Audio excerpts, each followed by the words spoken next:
The nuts is on the ground. So if you coming off the street and you're beginning to feel the heat, well, listen, sister, you better start to move your feet to the records, rock steady beat of madness. One step.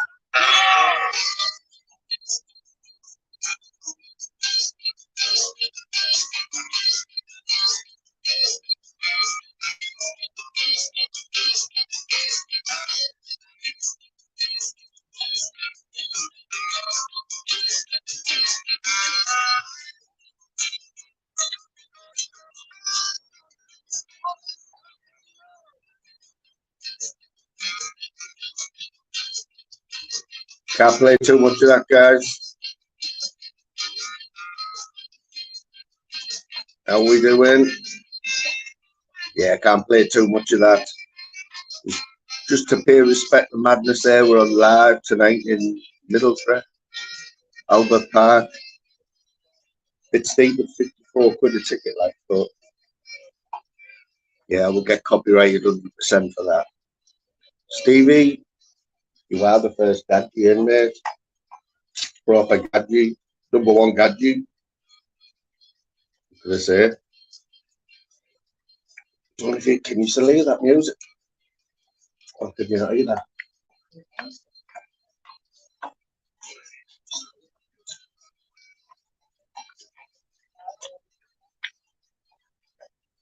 Looks like it's only me, you, and Louise. Louise, you have to be a Gadgie tonight. Yeah, man, we're going to have some proper Gadgie talk.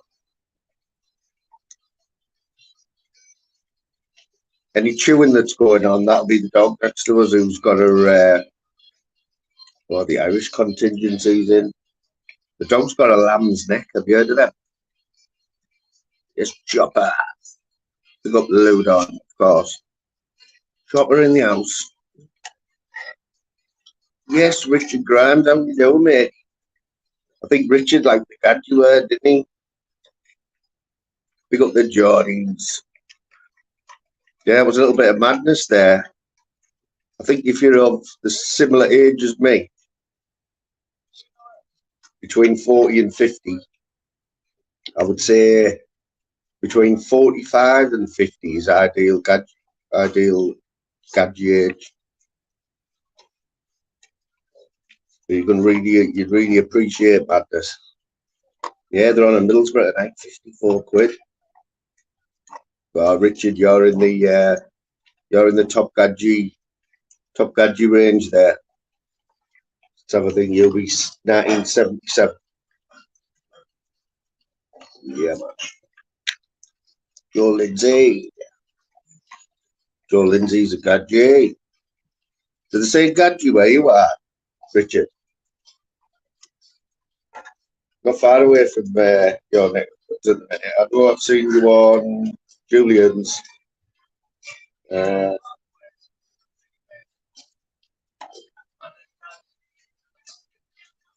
thing is, Richard, what do you think? Where does the Jordan begin and end? What area? Stevie, you 76. Stevie's 47.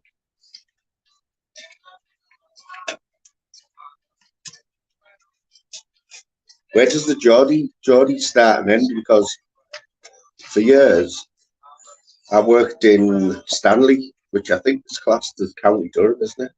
Big up Slim. I see you there, Slim, mate. My good mate Slim. What a Gadgie. #1. This is how we make the moonshine. Joe Lindsay, I think they already showed you there, brother. Yeah, but hopefully we've got Smithers on. You know the legend that is Dave Smithers. Although he gets a bit shy, you know. You know what he's like. Yeah, so any chewing sound, that's not Louise, that's Pfizer, who has got a lamb's neck. Our 5.5 stone bully. Looks quite nice, actually. It looks like a steak. Yeah, Smithers is supposed to be joining us for a bit of Gadgie back talk. Like I say, just get a bit shy, you know what I mean? This side of the water.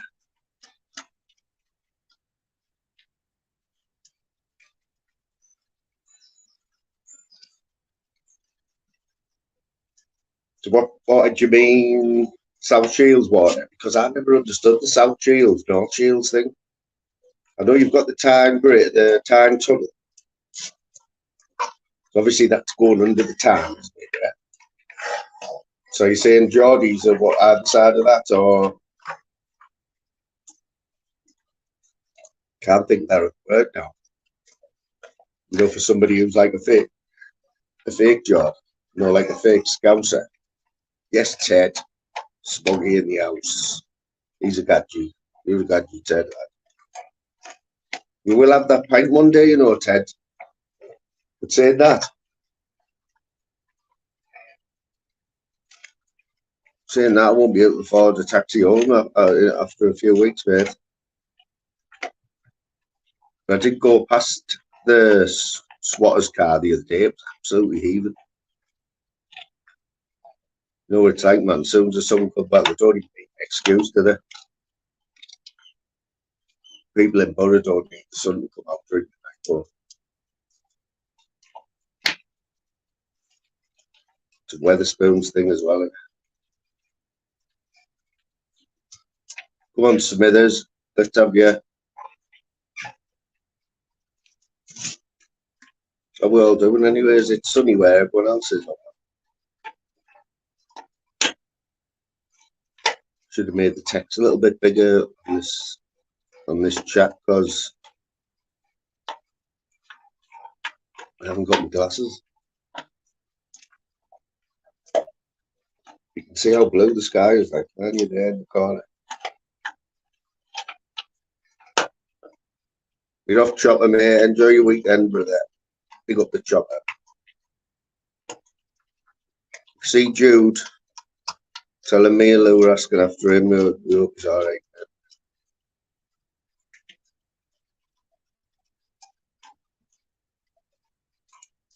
Yeah, man, we'll just let it fill up a little bit. Sure, we'll get through. I forgot to put in the main title that Smithers was on. Gonna have to text him early, see what his excuse is. What have you all been watching today anyway? I'll tell you. You tell me what's been tickling your fancy over the last few days. And I'll tell you. There's one guy in here who's made my week on YouTube. Like, he's not everyone's cup of tea, but absolutely hilarious this week. I don't think you'll guess either. But it has got to do with my favourite pastime, golf, yeah. There's a little clue. I think the dog's seeing how close you get to the bike, so we can all hear it to it.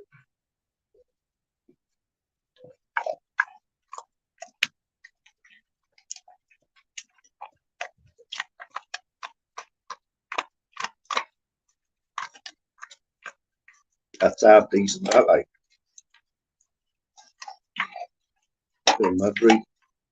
He's another Gadgie. Look up the Gadgies. Look, here we are.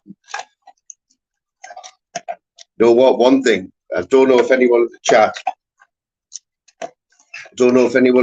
has got a hairy back, but hairy backs, mate. I have hairy arms and a bit of a hairy, like, on the belly button area. But hairy backs, you know, like Joyce's brother. in a few of them traveller videos. I think that's the hairiest back. Saying that, back in the day, I had a friend who basically stayed in my house, like sort of like he was a house share, you know what I mean? But he was the hairiest man I've ever seen in my life, to the point where every time he had a bath, like I literally had to get a plunger and plunge the bath. He's Big G's a Gadgie, like, and he respect the Big G. People are still talking about the other night, you know, when we had that good chat when Bright was on. Respect the Big G there. Yeah, I'm going to have to text with this because he's been a bit of a batty, isn't he?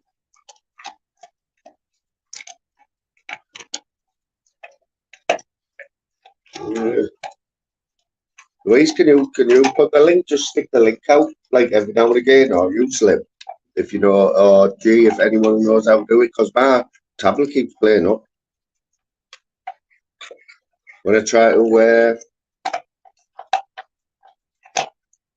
what I should do, you know, I never do though. Even if I go, even with all the years I've been on holiday, don't think I've ever put any like factor 50 on my banners.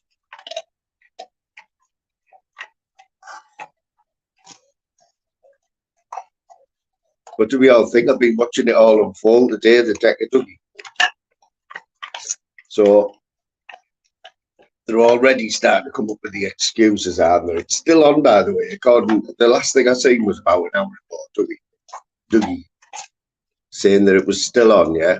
But fair enough, it's never going to be live streamed, is it? It's never going to be live streamed. Fair enough. And I don't blame either of them trying to make a bit of money out there on the channels, because it will go viral, like 100%. But what a day to pick, eh? What a day to pick when Dougie's got the biggest, you know, 3D Fight Club 4. Obviously, he's going to want to be on camera, isn't he? Going to want to be on camera and that, with all this face on man, because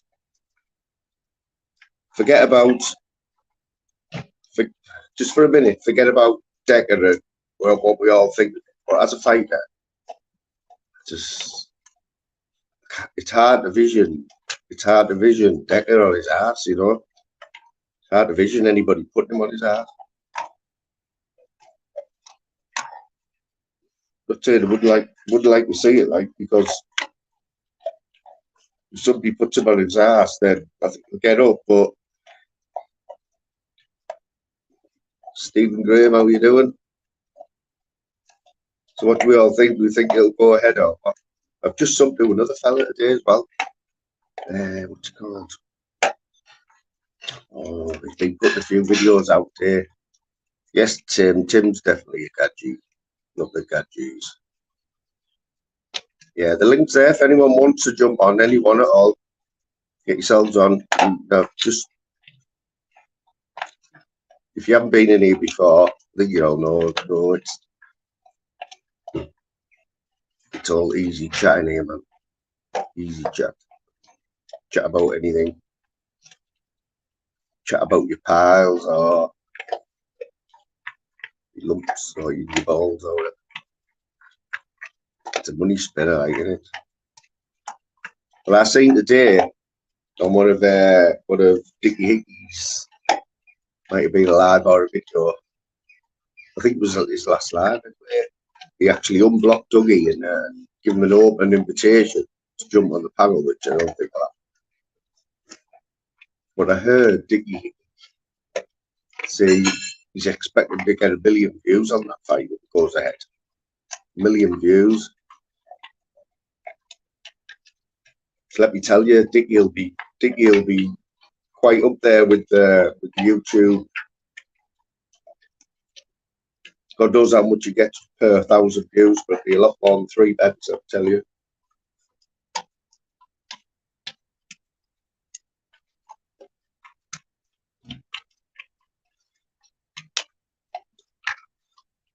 And I'm going to stick my neck out here because I said to Louise as well. I said, look, Dougie Joyce has got money. Yeah? He's got his 20 grand flashing it about. Got his big cars and everything. His 3D fight club and all that. But I'm surprised that nobody stuck the money up for Decker, like one of his loyal fans who's got a bit of money. Because I think if I had 20 grand, that would be more of a certain evens bet than putting it on any horse. I'd give Decker the 20 and say, when you win, Decker, we'll have Teddy. And I'd be more confident. Slim, do you reckon? Oh, really? Yes, Heister. Good to see you here, mate. Heister. Borough lad, yeah. TS3, I think, yeah. I was talking to, obviously, I don't know who's seen it, but yesterday I had a few hours with Mr. Nutter. And I wasn't live on this channel. I was going to, but we ended up on Flavours. I don't know if anyone here watches Flavours, but yeah, I spent the afternoon with Nutter. But Heister's another Borough lad. And I know he's a Gadgie.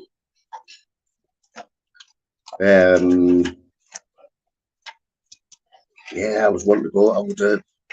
I'd have been tempted to go to that Madness gig tonight, but I don't know whether it's worth 54 quid. I don't know who's on with them, who's supporting them all. But I didn't realise that they were even on tour this year. But they are getting a bit old now, like, to be honest. The last time I seen them was at Newcastle Arena, talking a long time ago, but they were still good then. You know, they were swinging about on the stage and that. But Subs, I won't direct Subs is now. Subs has got to be in the mid-50s, definitely. Right, I'm going to have to text Smithers here, aren't I? I'm going to have to text Smithers. Yeah, even though it says All Gadgies, yeah, still allow women. All the women are allowed in, no worries, well.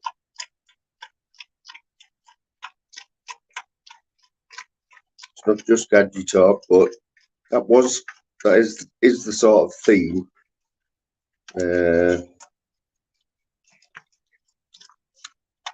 But Heister, I think you're in the same area as Nutter, aren't you? Nutter said he could hear the Arctic Monkeys were on at the riverside on the other night, and he said he could hear from his back garden.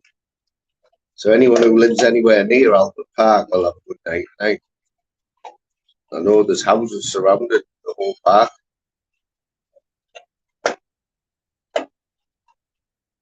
Oh, they're doing 2 nights. I know it's sold out for tonight. 100% sold out for tonight.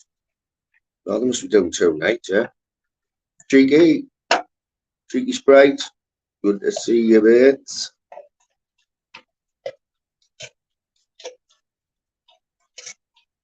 Good to see you. Well, you might be able to hear it at night anyway. Sure, we'll have a good sound system, won't we? Let me see where the bat fishes are.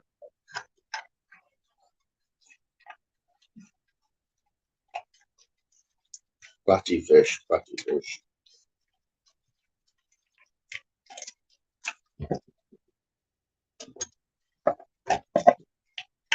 For this outside broadcast, I've had to improvise. I've got a stool. I've got a big golfing umbrella. Keep me tablet cool. But I've also got a 5.5 stone dog that's like just walking past it. And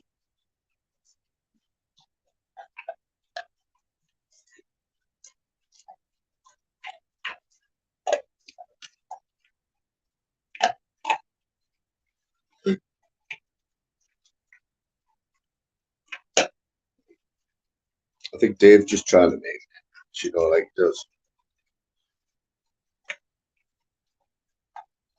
So yeah, but like I said before,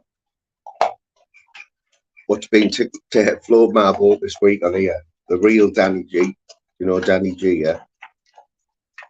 What a bloke. I mean, he's got 60,000 subs, right? And he is an interesting, he is an interesting character. Let's not get it wrong, like, you don't know he does some mad stuff in that, but he's lost the plot a few times, like on live streams or whatever. But he's one of these blokes where he's good at everything, you know. He's like, this must be a nightmare. I live with him. Like, feel sorry for his wife, is it Tony, and his son. But what he's been doing this week, he's now decided that he's like England's #1 golfer, yeah.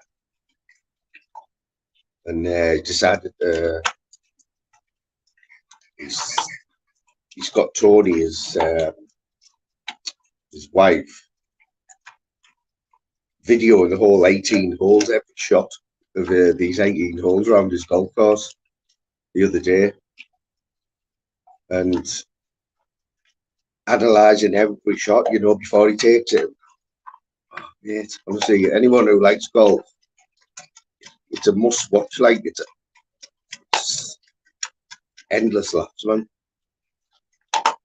Endless laps. I haven't got any clips of it, but I was going to show you the highlight, but there's too many of them. Basically every shot. How you doing, mate? It's a Gadgie, Mr. England. How you doing?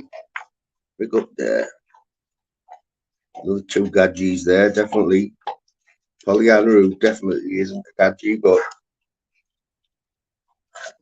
a long-time follower. Good to see you. Good to see you in here, mate. Smithers is going to get me done for copyright if he doesn't turn up soon, like. Might be Sullivan because I didn't put Moon and Smithers, you know, on the main title.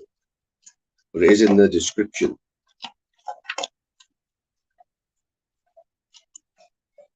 No chance, Joe. No chance. Don't make me prove it either. Don't make me prove it, mate. Because I have got. See, it's this time of year. It's this time of year when everyone wants to play golf. It's one of them, you know. You know, the Open's coming at the English Open. And it's the time of year when the fair weather golfers go in the cupboard. And they ring the mates up who they haven't seen for a while and say, oh, fancy game of golf. And they go to Sports Direct, they buy the Dunlop shoes, they get all the gear and all that going there, and pull the clubs out that still got like mud on them from last year when they only played once. Well, everyone wants to be a golfer this time of year. So what I do, I've got me boot full of balls, yeah. Put them out in the 3 nice tubs, you know. Oh, there's my umbrella. Got them nicely laid out in the boot of the car.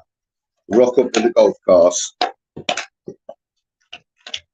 The best way to do it is try and look like a golfer. So I'll probably have my golf shoes on, golf trousers at the top. Flick the boot open. All these shiny balls there in the sun. Park right in the middle of the car park, and as the people are coming in or going for the round or just coming off, don't even have to say anything half the time. Just see the balls. They're attracted to them. Start having a little bit of banter with them. Oh, you're interested in some balls? Come over, they have a look. The dog's making a right racket here. Big G's like, what the fuck is that dog chewing? She's basically on top of us, like.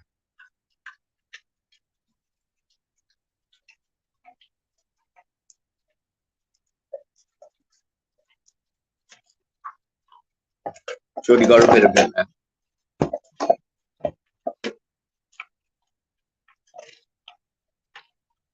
Let me see if I can give you a little visual of what the noise is, yeah.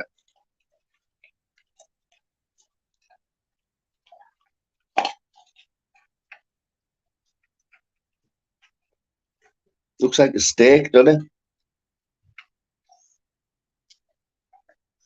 I don't know how they don't crack the teeth on them.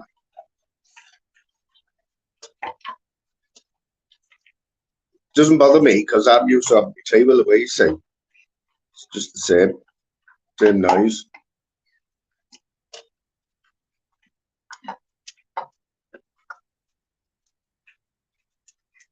Lamb's neck. That's what chewing a lamb's neck sounds like. Palm trees, where's the palm trees, like? I might draw, see, I painted this wall the other week, yeah. And next week there will be a live stream, just me painting 2 walls, yeah. Which obviously will be an absolute classic. But I painted this wall, see how bright it looks. But I could paint some palm trees up, couldn't I? Or like hang some pictures up and that, you know, I'm gonna do that.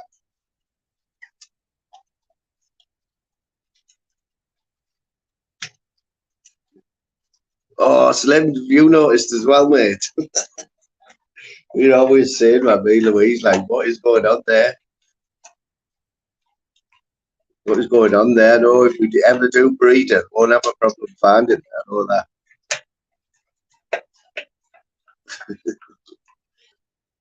Yeah, put your ideas in the chat of what I should paint on this wall. The ideas, palm trees is quite a good idea. Like.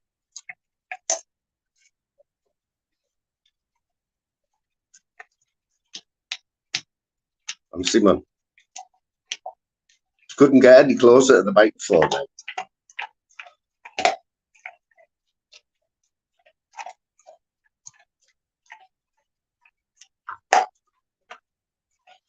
Little golf cart. Could draw a little golf car on there. Could draw some. I don't know. Tell us what we've got. Could draw some fish. Apparently, yeah. Few batty fishes there. I think Smithers is on a wind up here. You know me now.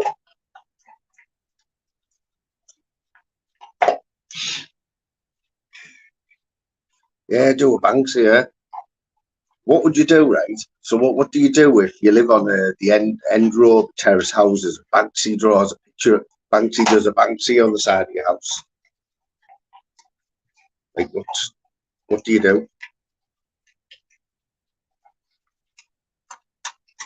Would like. It's a good idea, mate. It'd have to be a stencil though, because I'm terrible at drawing, mate. I'd make a right hash of it.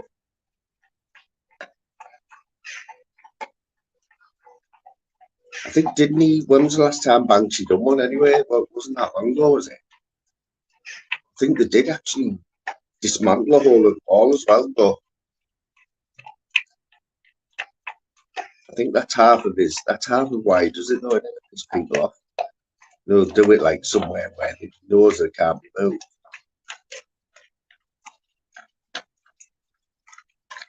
Or would stick the house on the map. You reckon? It's like, the thing is, what if there's like you've got this Banksy on the side of your house, right? That you couldn't put a price on it because you can't move it. It's on a wall. So what about if you get some little dickheads like come along and just spray paint it? Spray paint over it, or like Banksy does, it's classic. Someone just comes and puts 2 big pair of glasses on it or something. You can't really.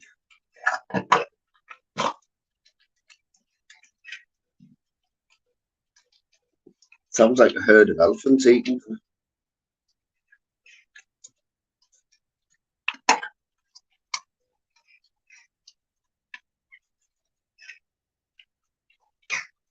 But Banksy, if you listen, mate, it's like big wall here. Just come and do a few Banksies on there. Promise I won't. Man in the fridge, was that the last one? Let's have a look. Is it on there? I Google it, Slim, will it be on there? Let's have a look. Banksy, man in the fridge. And when is he done anyway?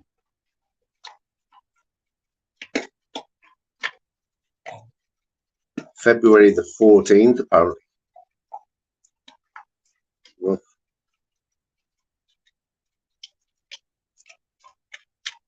February the 14th, he done this one. Valentine's Day. Oh yeah, man. Man in the fridge. Man in the fridge. Or if you can see it, you probably can't.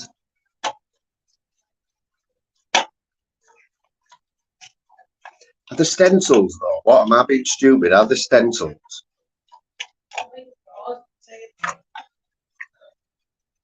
It's mad though, isn't it? If he just draws that, it's mad how like nobody's ever caught him or nobody's ever like spoiled it, you know what I mean? How long's that going to take him to draw that on the wall? Not going to be able to do that in 5 minutes, is he? Yes, Clint. Big up Clint. There's a few Gadgies missing tonight, Big G. Where's all the Gadgies? Come on, man. I'm not dissing any women in the chat, by the way. It's just, I know there's Gadgies out there, like, who like a bit of Gadgies. Or...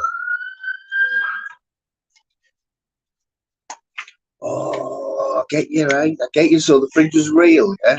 You know. Get you, mate? Even better, he must have just seen that as like an opportunity then. That was like, where did he do that? Where was it anywhere? Just hours before. He did that just hours before the appliance was removed.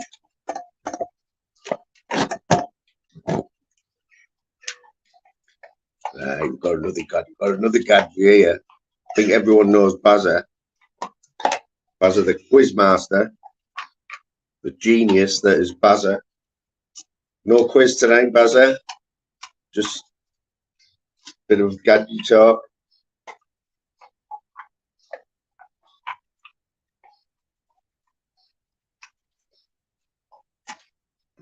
Barry definitely qualifies as a Gadgie, like that. Spent many a shift with Baz.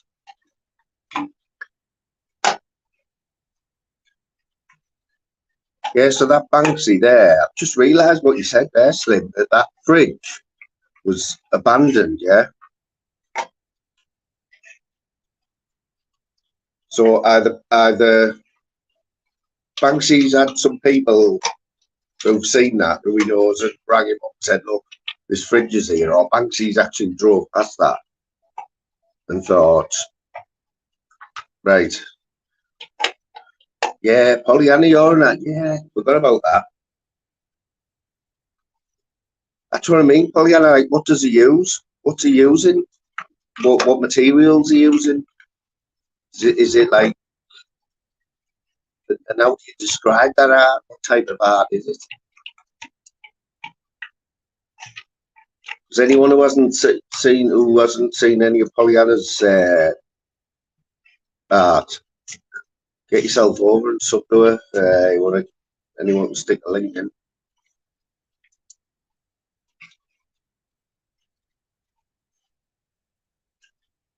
Yeah, man. I'd love one thing. I'd love to be able to draw. Like, would love to be able to draw. I think I can copy. But as for drawing, if you ask me on that wall right now, if you ask me to draw a fish, it would be the world's worst fish. Let me tell you what it'd be. It would be like an almond, yeah? I'd draw an almond shape. Then I'd draw like its tail would basically be 3 lines, lined, 2 lines going in the back of this almond. Then there'd be an eye. What else does a fish have? Fins. There might be a few little lines for fins, yeah. It would be really bad. Really bad. But you can buy them. Yeah, so that makes it even more mad. If you've seen that fridge lying there, yeah, he doesn't know how long that fridge is going to be there, abandoned, yeah, like where it is on a big plain wall. See David there, big up David's cafe. So he's then got to have seen that, go wherever he goes, or someone's told him. Then he's got to go make that stencil. He's got to come up with the idea. He's got to make the stencil. Then he's got to go back and do it all before the council take that fridge away. These are questions that need answering, man. Yeah, man. Let's have a look at some more Banksies. How many has he done anyway?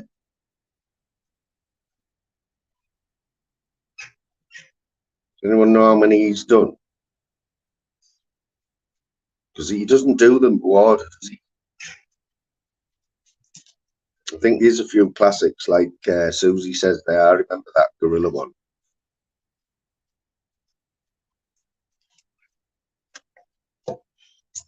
It's a girl with a balloon. We all know that one, don't we?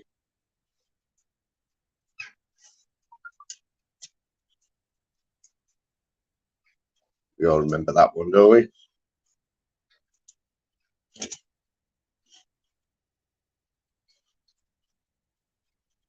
Sorry I can't bring these up on the screen.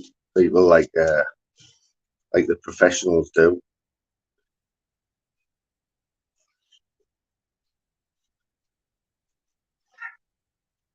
We've got the mouse. Yeah, please. Yeah, we've got the mouse. Mouse in the skirting board thing.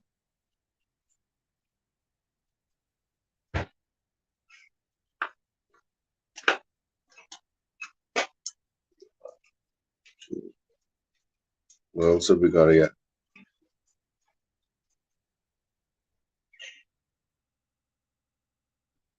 So has he ever managed to... Have they been sold, any of these? Like, has he ever done any for, like, commissions? Out? Was he ever, like, done any commissions?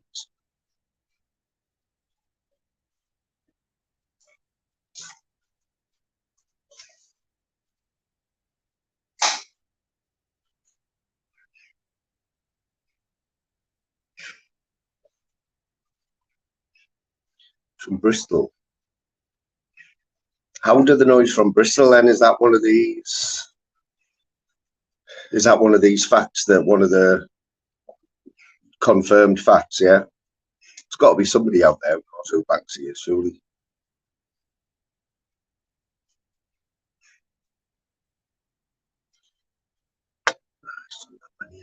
He's done a lot, like.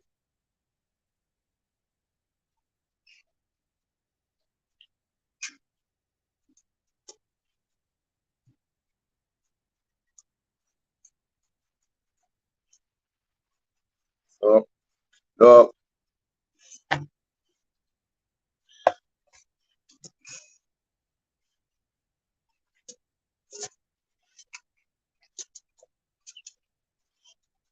Yes, Howlerhead, how you doing, matey? Good to see you.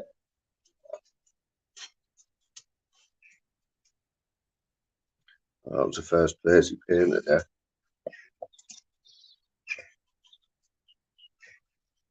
It's got to have been a few copies over the time, hasn't there? Do you reckon? It's got to have been.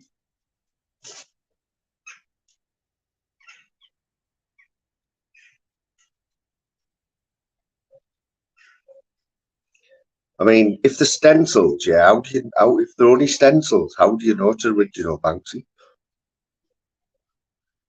These are a lot of questions in there. There's a lot of good counterfeiters out there.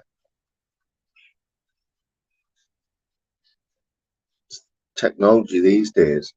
I remember that show. I used to quite like it as well. It's on BBC where they used to get like a painting that had been found. You know, like by one of the classics, Rembrandt or Picasso or something, and it was that good of a copy that even like it probably been sold as an original, but then they'd been outed as being a counterfeit. And BBC One made a show out of series out of doing all these tests on these paintings to prove, but it was still only an opinion to prove whether it was like with a good few expert opinions whether they were real or not. At the end of the day, you have to be an expert, don't you? Oh, here we go. Banksy is commonly believed to be Robin Gunningham, as first identified by the Mail on Sunday in 2008. Oh, he's 50-year-old. He's a Gadgie. Why doesn't he just come out though? Why doesn't he come out? Do you think he's gonna take it to his grave like who he is, or do you think he'll ever come out?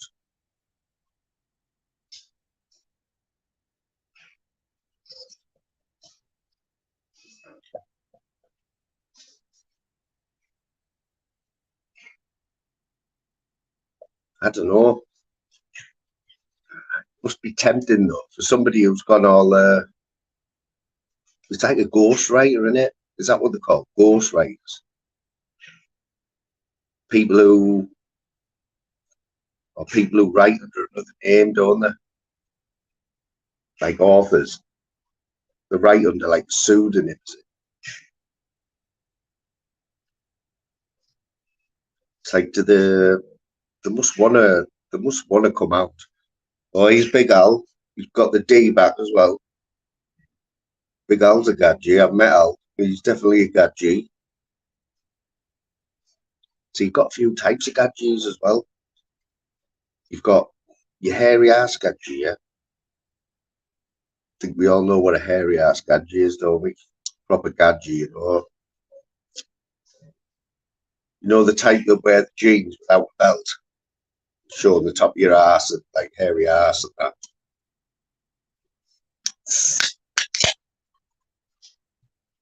And you've got Gadgies who do wear belts, but they've got like the bit of the beer belly going on the front, trying to hide it. Yes, mate. Right, so just explaining now, just coming at the right time there. So I'm trying to explain what a Gadgie is. I don't even know whether it's like a northern term, but when I was growing up, you had your hairy ass Gadgie. Like what I said was like a bit scary, don't mess with them. Then you've got your Gadgie, like goes into a pub and everyone knows belt. They're trying, they've got a belt on, but the belly's like they're working on the bigger belly, Al's definitely one of them, I think Al definitely wears a belt. But he might spend a lot of his time breathing in, trying to suck it in. If he could, he'd definitely raise a bit up here,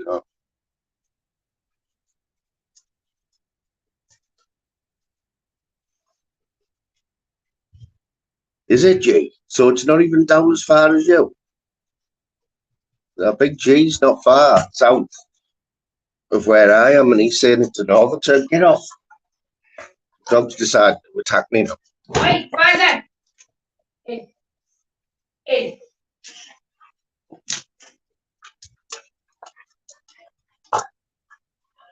Come in.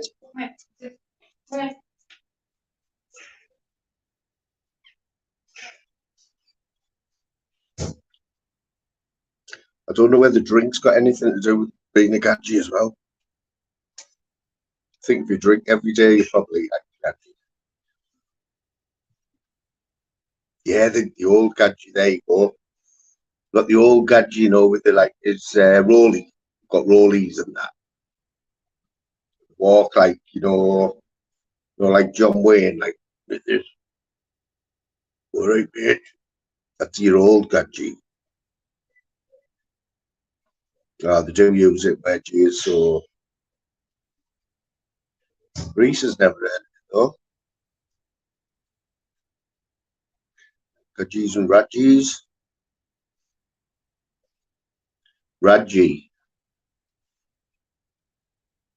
Radgie's a not term. Radgie is a Radgie, isn't it? Someone who's Radged, like, I think there's certain couple of generally thought of as wrong and use that term. I don't watch them. But it is, they are, I think that is a northeastern term, like.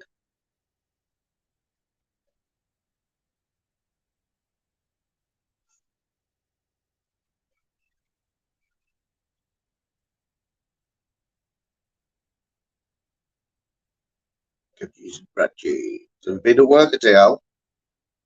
What's the numbers been like, Al, at the park over the last few months? Have you noticed it? Was it any busier than last year, or? Louise just showed me some photos there from, when I'm not on Facebook, but apparently Facebook, it sends you every day. It'll send you like memories from years going by on this day. She just showed me some photos there. So it was lockdown 3 years ago. Is that right? We were in the middle of was it a lockdown? Proper lockdown. Go out.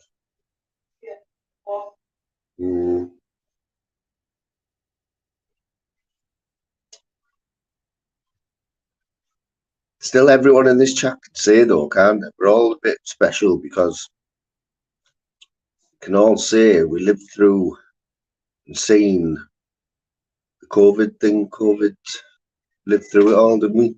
It's never going to happen again, like, not in our generation.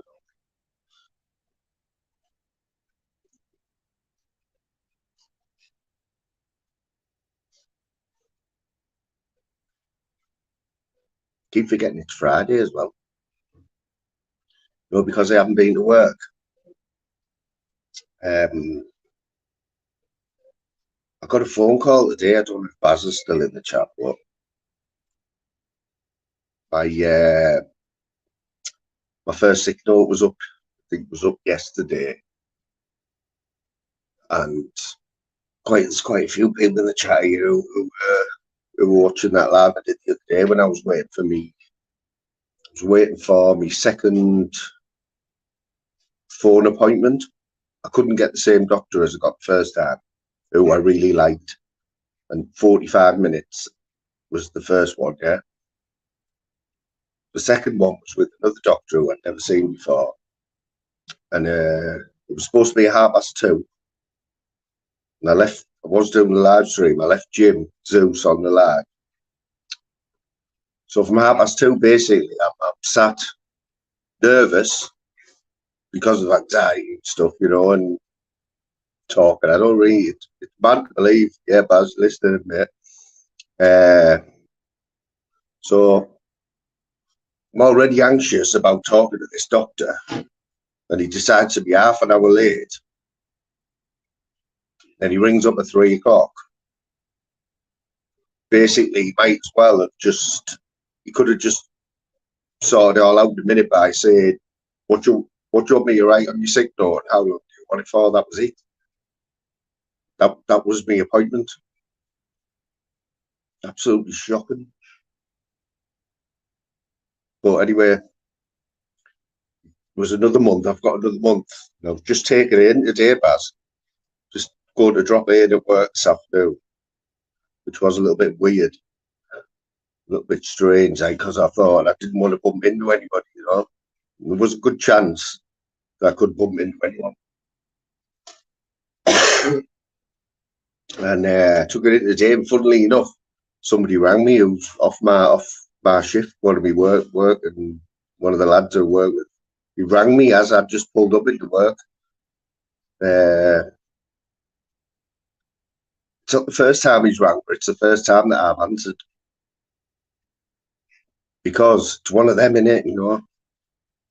You know, you don't want to start talking about burial, know what I mean? You don't want to start telling somebody you work with who's still working there everything about what you're doing and that, because if anything ever come back or got back to like the management or whatever, you would just blame them, wouldn't you? But he understood actually, man. Yeah, they had a good chat with him because he's the same as me, you know. He sees what's going on there and the way it's being run and that.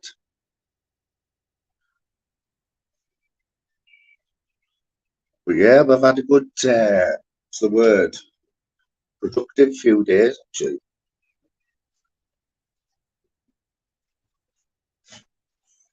When you this is just me. It does it might not refer to everybody, but when you get like down and that, and you're stressed and you're anxious, because it's all new to me, but the way I deal with it, I find that like I'll try and make a list, you know, of stuff to do. Not a practical list, like I wouldn't write it down or anything, but in my head, I'd say, right, tomorrow, bearing in mind I've got the whole day, yeah, and it gets light at about 4 o'clock in the morning, it gets dark at 10:30 at night, so I've got the whole day. I might think to myself, I know I need to ring this place up, I need to go there, I need to do that. Well, there might be 5 things to do, right? But if I can do 2 of them, then that's a good day. That's how I decide whether I've had a productive day or not. At the minute, this is only at the minute, man. This is not me normal. This is the way I do it at the minute. If I get 3 things done, amazing. But some days I might not get anything done, not one of them. And then I feel like shit. I feel like shit on the night, you know, thinking I haven't done anything that I wanted to do today. And I don't even know why. Like I painted this wall the other day. I was actually looking forward to doing it. It was the highlight of the day. Like, and that made it a good day for us because on the night I thought I've done that. And I'd done something with my day. Crazy, you know? Absolutely crazy, man. And the best thing is Louise has to put up with all this as well.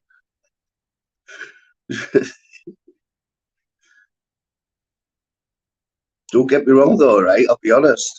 It's probably like we've been together like a long time, right? But this is probably the best that we've ever got on in there. She'll admit it's the best we've ever got on since I've been at work. Even though I do like I say, I have them crap days. Them crap days, but even the crap days, like we still like try to have a laugh at it, you know. Don't know, does anyone else do stuff like that? What's Barry saying there? Exactly, mate. Well, you know what? I didn't feel anxious going in the place because I knew that I didn't have to stay there, right? But I'll be honest, I was more anxious about bumping into certain people, and there was a good chance that anyone could have been coming out at that time. But I also did get told today.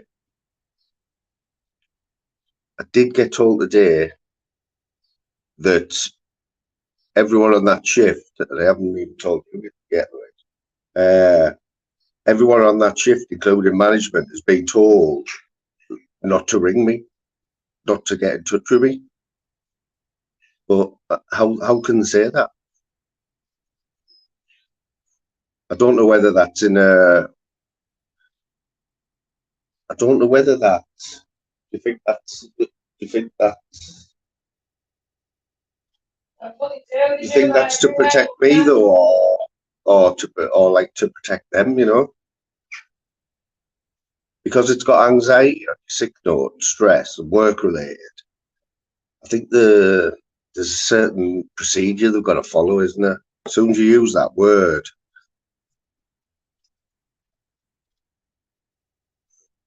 Yeah, I sort of, when he had to think about it, Baz. Yes, not Stog, how we doing, mate? Good mate there, Stog, he's a Gadgie. When I think about it, the more I think about it, I think it's just procedure, isn't it? You know, they wouldn't want a management, somebody in a management role to me discussing anything with them, really, would they? A little guest, guys, and it's the first time on for this fella. How we doing, mate? Good to see you, mate. First time on here. I was in your quiz chat the other night, and it was really good. Actually, the questions were tough compared to some of the other ones. Some of the other quizzes, really good like quiz. You know what, Reece? I've seen a lot of quizzes. Like Tim Smith does his quizzes. Tim's one of my best mates on here, yeah, and I know he's got that side of it boxed off. You know, the fun quiz. But then I had this feeling that there was people out there who like a bit of a challenge. You know what I mean? Everyone loves, especially in my chat. You know, they want to win. You know, so yeah, mate. Yeah, but I've seen you in here a few times, mate. I do watch my chat. But yeah, mate. Appreciate it. But you sound like my mate Big G. You sound like you from York or somewhere like that. I'm from Huddersfield. Right. Yeah. You've got that accent. Big yeah, G West Yorkshire. We're right smack bang in middle between Leeds and Manchester. Yeah, man. But yeah, what you were saying were resonating with me, mate. I've been down path that you've been down. And I mean, I know it's not the same for everyone. Everyone experiences it differently, yeah. But I can relate to a lot of what you're saying, mate. And I think the thing is, I've taken this rodeo ride, this roller coaster ride, a fair few times. You know, when you find that once you've been depressed once, it's difficult. It's easy to fall back into it. All it takes is a trigger. And you can end up in the same negative thought cycles and it's hard to get out of, you know what I mean, as you're probably witnessing yourself.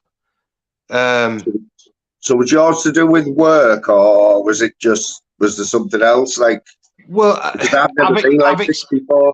I've never been like this before. I've experienced depression throughout my life for a number of different reasons. And, you know, on occasion, it's been work, yeah. I understand the pressures of work, and especially, you know, the pressures of maintaining relationships in a work environment can be very, very challenging, especially if you're not feeling your best as well. Yeah, that's it. It's knocking you while you're down. That's what it is. You're already down, and people who don't notice that, which is what I've had at work, just hammering the final nails at my coffin. That's what it felt like. And not only that, mate, what you'll find is, depending on where you work and your work colleagues, for example, I work in a garage, yeah, and banter is a big part of the camaraderie and what keeps our team together and working as a cohesive unit, yeah. 100%, yeah. But there's been times when I've had to say to lads, look, today's not a good day. Just give me a wide berth. Do you know what I mean? Lay off me for today, because you know, like for example, the other day was the anniversary of my wife's death, and it's always a difficult time of year for me because obviously it brings back memories, and you know, she's always on my mind. She's always in my thoughts. But on that day, I struggle to get her out of my head. And, you know, it affects my mood. It affects how I interact with people. So I did actually say to guys at work, look, just, you know what I mean, lay easy on me for the next couple of days. Normally, I've got a really thick skin. I can take whatever they want to call me, whatever pranks. Do you know what I mean? I can handle all that shit. but on that particular day, I had to say, look, no. So would you say, though, before that, Reece, do your workmates, how they look at you, or if you've worked with them for years, your workmates get like a perception of you, don't they? Like somebody who is capable of having bad days. Yeah. But me, I always had good days. I was never showed anything like this. I just sort of kept it all to myself, and then it's just all come out over the last few months. I think that's one of the, I don't want to say problems, but it's one of the problems with the male attitude, is that he's always, you know, it's been indoctrinated into us as a generation from our fathers and their fathers before them, that real men don't talk about the feelings, that real men just fucking roll the sleeves up and get on with it. Do you know what I mean? Your job is to go out and earn the bread, come what may, no matter what. You go out there, you graft, and then you look after your family, and then you die. That's what society has told men that they need to do for generations. Yeah, right. And it's hard to break away from those stereotypes, but we know that not talking about your emotions and not talking about what's going on inside is harmful. It's harmful to people, because talking about your issues helps you to process those issues. See, I know that it's work related, right, Reece, because I've been one of these. I've worked all my life, right? Yeah. Without sitting back and thinking, hang on a minute, over 30 years, I've never been off work at one time longer than 2 weeks, you know, for a holiday or whatever. Right. And like, it's sort of like you program yourself to just work and work. And I work. Have you been in the same job? Yeah, 12-hour shifts, mate. I've only had 2 jobs all my life, so been doing the same thing. What do you do? I'm a tool setter for like a company that makes plastic, that produce plastic, and they mold it into food packaging. Right. So it's a physical job, but I've always worked shifts, 12-hour shifts, days and nights, and I'm 50-year-old now. Like, no, mate, you need to knock it on the head. Honestly. Right. So you know that there's been studies conducted that shows that working on graveyard shift, on night shift, is detrimental to your health. Night shift workers die earlier than people who have regular 9-to-5 jobs. That's a statistical fact. There's statistics that back that up. Anybody can Google that. It's not healthy, because you're working against your circadian rhythm. Yeah. And especially if you're switching from days to nights to days to nights to days to nights, that's going to, over that length of time, mate. Nah. Yeah. You need to just forget about the rest of your life. Your rest of your life just doesn't, you haven't got time to enjoy the rest of your life. No, you need to stepping away from work's a good idea, but I think that you need to look for a position that allows you to keep regular hours during the day. Oh, 100%, mate, 100%. And if you people are scared of changing jobs, though, mate. But what you've got to understand at the minute, pal, is that it's an employees market on the workforce. Yeah. Yeah. Especially if you're skilled, you're a skilled person, aren't you? A tool set is a skilled person. Yeah. So you can go into a company. I mean, you could go to an agency and say, right, these are my skills, these are my qualifications, this is the experience that I've had. I've had 2 jobs, in the past, you know, in my entire career. So I'm obviously a stable candidate. Reliable, Of course, You know, you don't have 2 employers over your entire career if you're not reliable, mate, because when you're unreliable, employers get rid of you, so you have more than 2 employers. Yeah. That's it. You know what gets me, though, Reece, is that this could have been avoided if that company who I've worked for that long noticed this and, like, there was somebody there to talk to, but there isn't. They're not like that. They don't give a toss. You know what I mean? So I've seen lads. Which is one of the reasons why sometimes it can be useful to try and find employment. And you know, if you know me at all or anything about how I speak, my views, I hate corporations. Yeah, I hate them. But in terms of benefits and additional well-being benefits, some of your corporations are actually offering really good packages at the moment. Yeah. If you can It's sad though, because I did like the job as well. That's the main thing. That's what got me. I liked it. I didn't like working the shifts, but I liked it because I was confident and knew I could do it. But just the people around me and that, and the management just ruined all of it for me. I mean, what have you experienced? Because you might have a claim.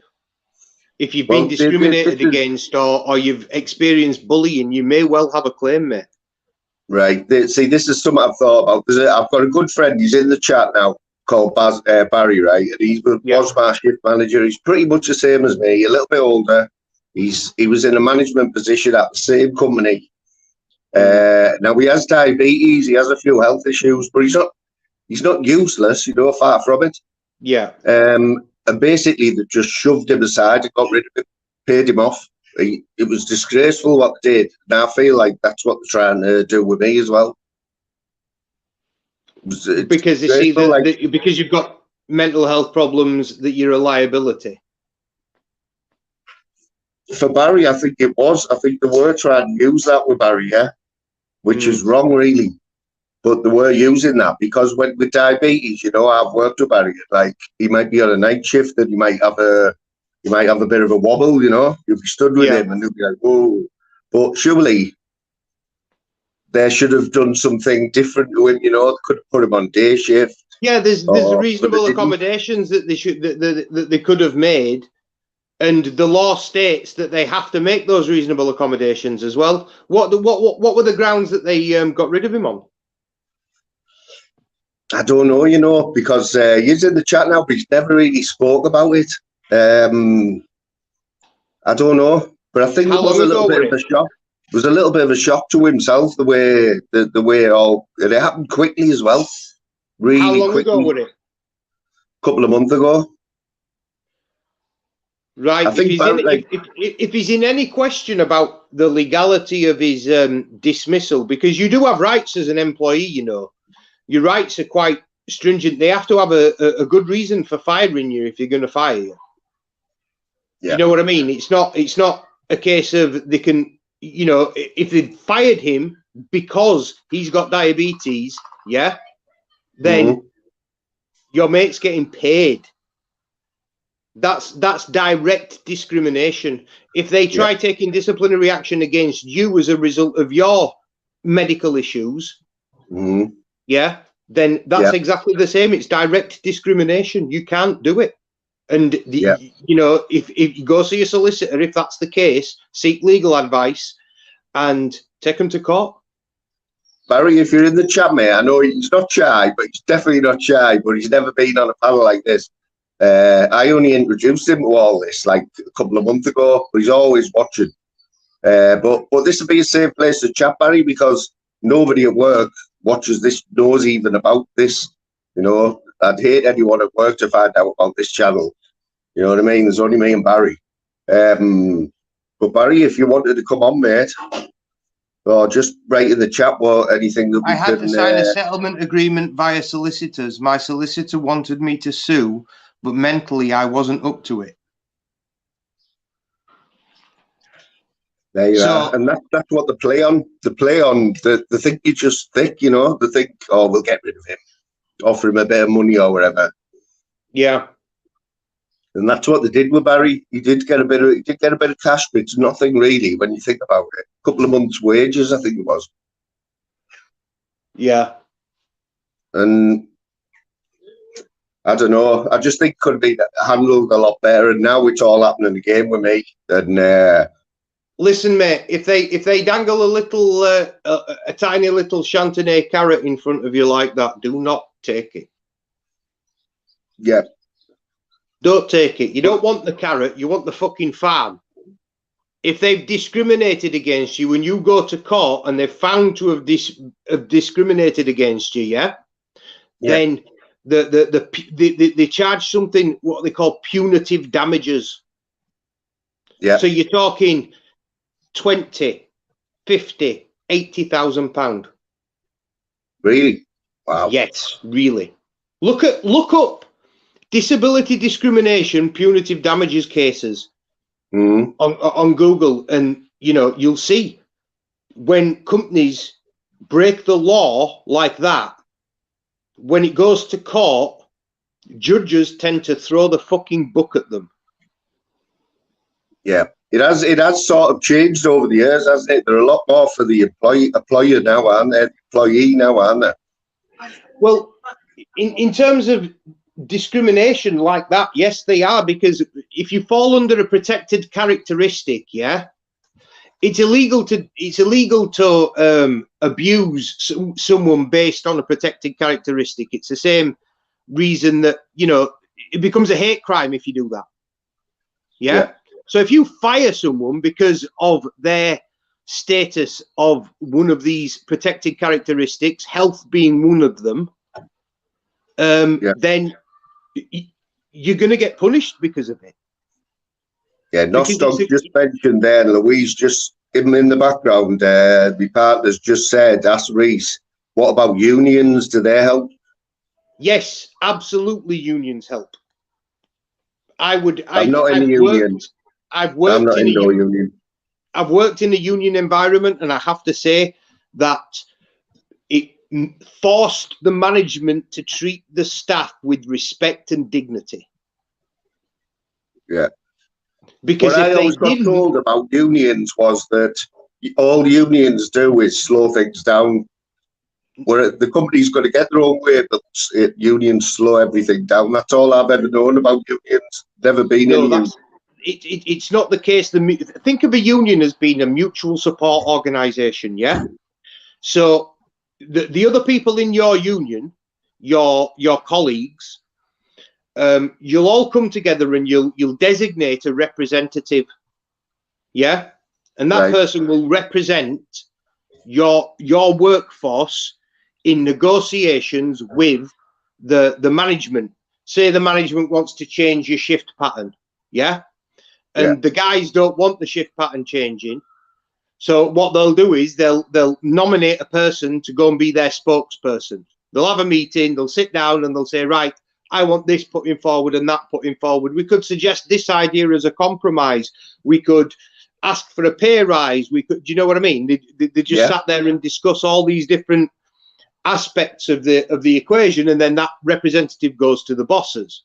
He sits down with the bosses and says, right, this is what the boys want. And it's like what I would say, I know for a fact that if I brought a union into it, or if I was still working there and word got about that I was thinking about unions, and I think it'd make it even worse for me at work. It would be like, well, I'd be looked down on, and yeah, but they can't fire you. They can't fire you for expressing an interest in joining a union. They can't do that. But they're going to make you a lot more uncomfortable at work, when you're there. Oh, of course they can. Do you know what you need to do, pal? Document everything. Yeah, I've been told that, right? Yeah. Get a notebook, get a pencil, yeah? Every time you are told to do something that you think is punitive because you're, do you know what I mean? Because you're wanting to become unionised, etc. Write it down. Yeah. And make sure your bosses see you writing it down. Yeah? Yeah.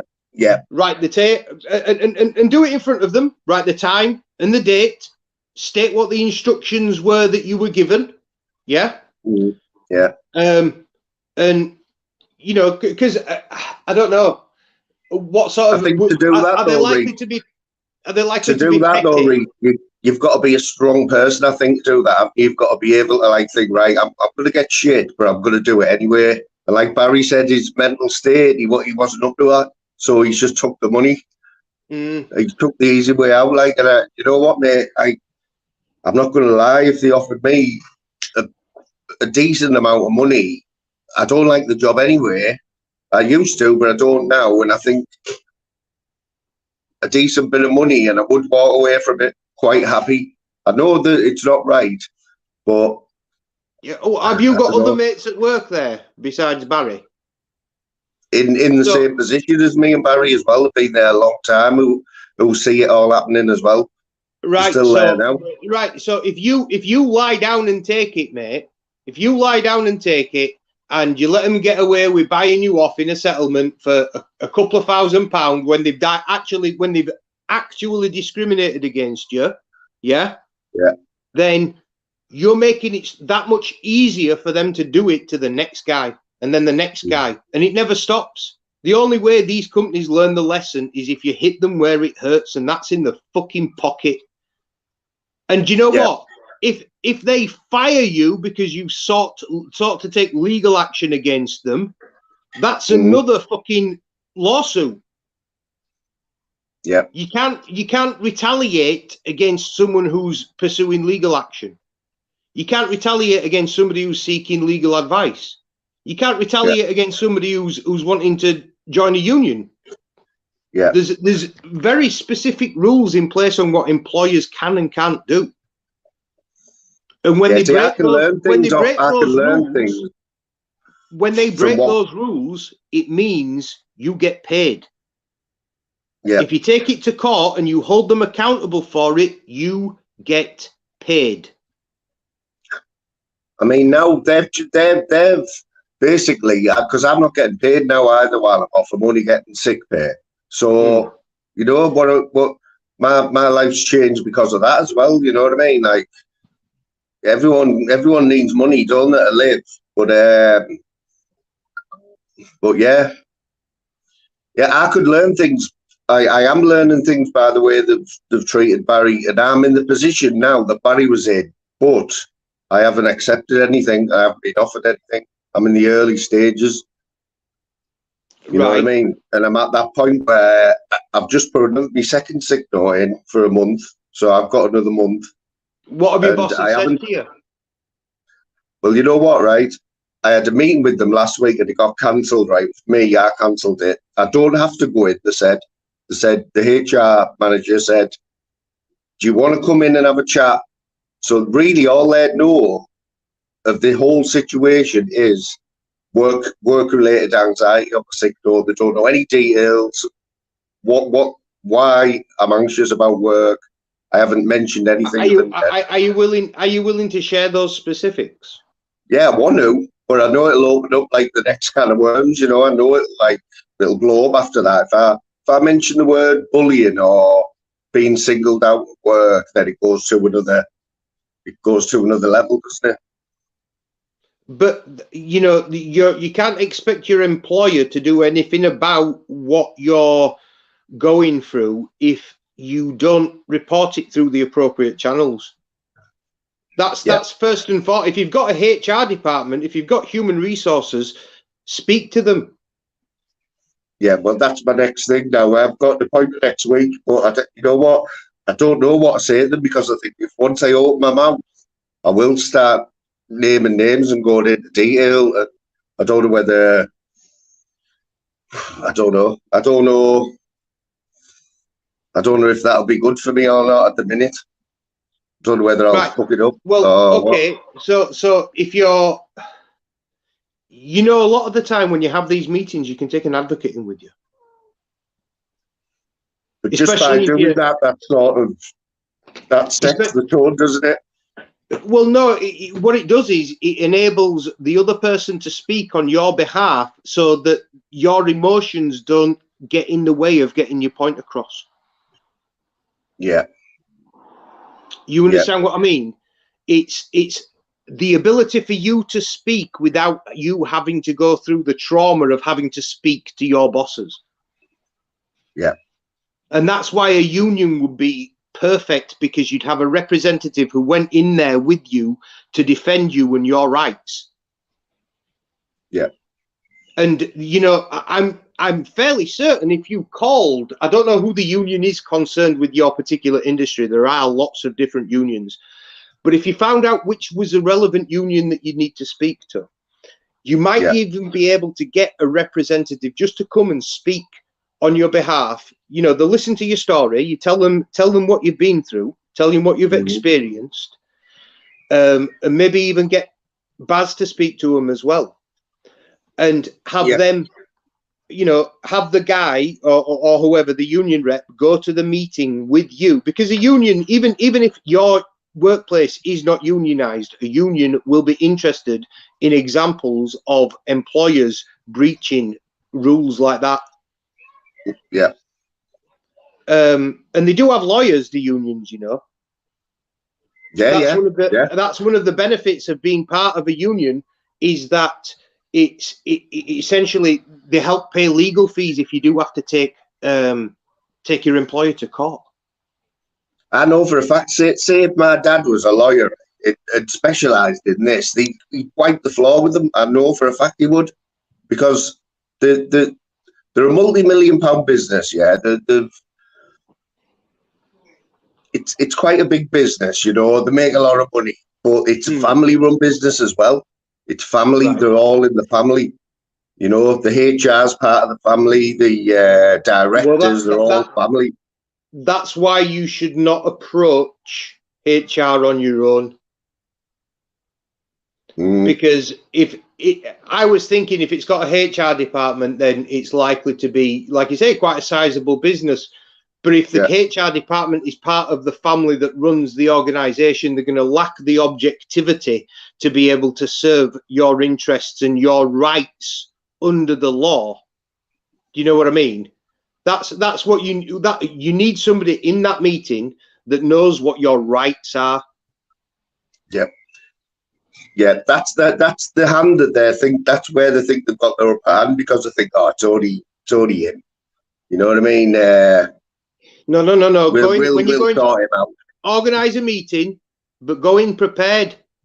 Go in absolutely fucking prepared. Go in suited and booted, mate. Yeah? Clean shaven, in a suit. Yeah? Looking smart. Have somebody else with you who's going to represent you. Do you know what I mean? And I'm sure if you went to a solicitor that specialised in employment law, you would probably get them to take the case on a no-win, no-fee basis. Yeah, it would have to be, because I'm not in a position to be paid exactly.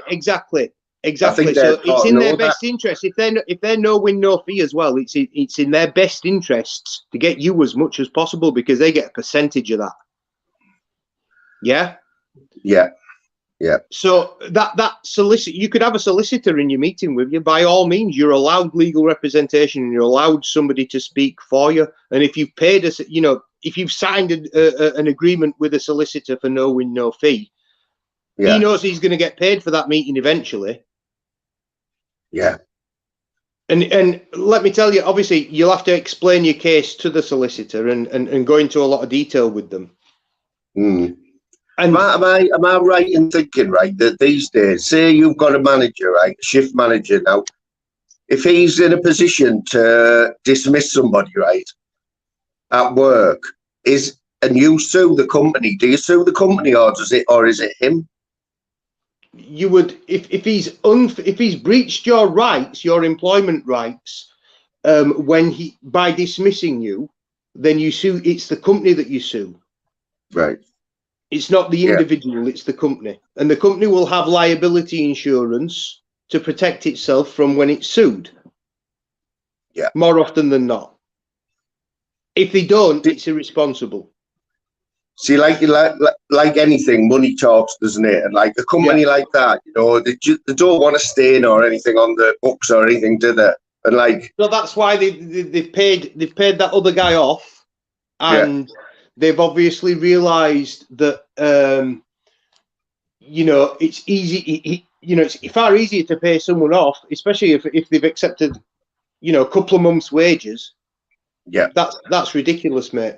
It's an easy way out, isn't it, for them? Like they're. I mean, in one way, Barry, I can see where Barry's coming from. You know, how long did he work there? He's a little bit older than me. How long did he work there?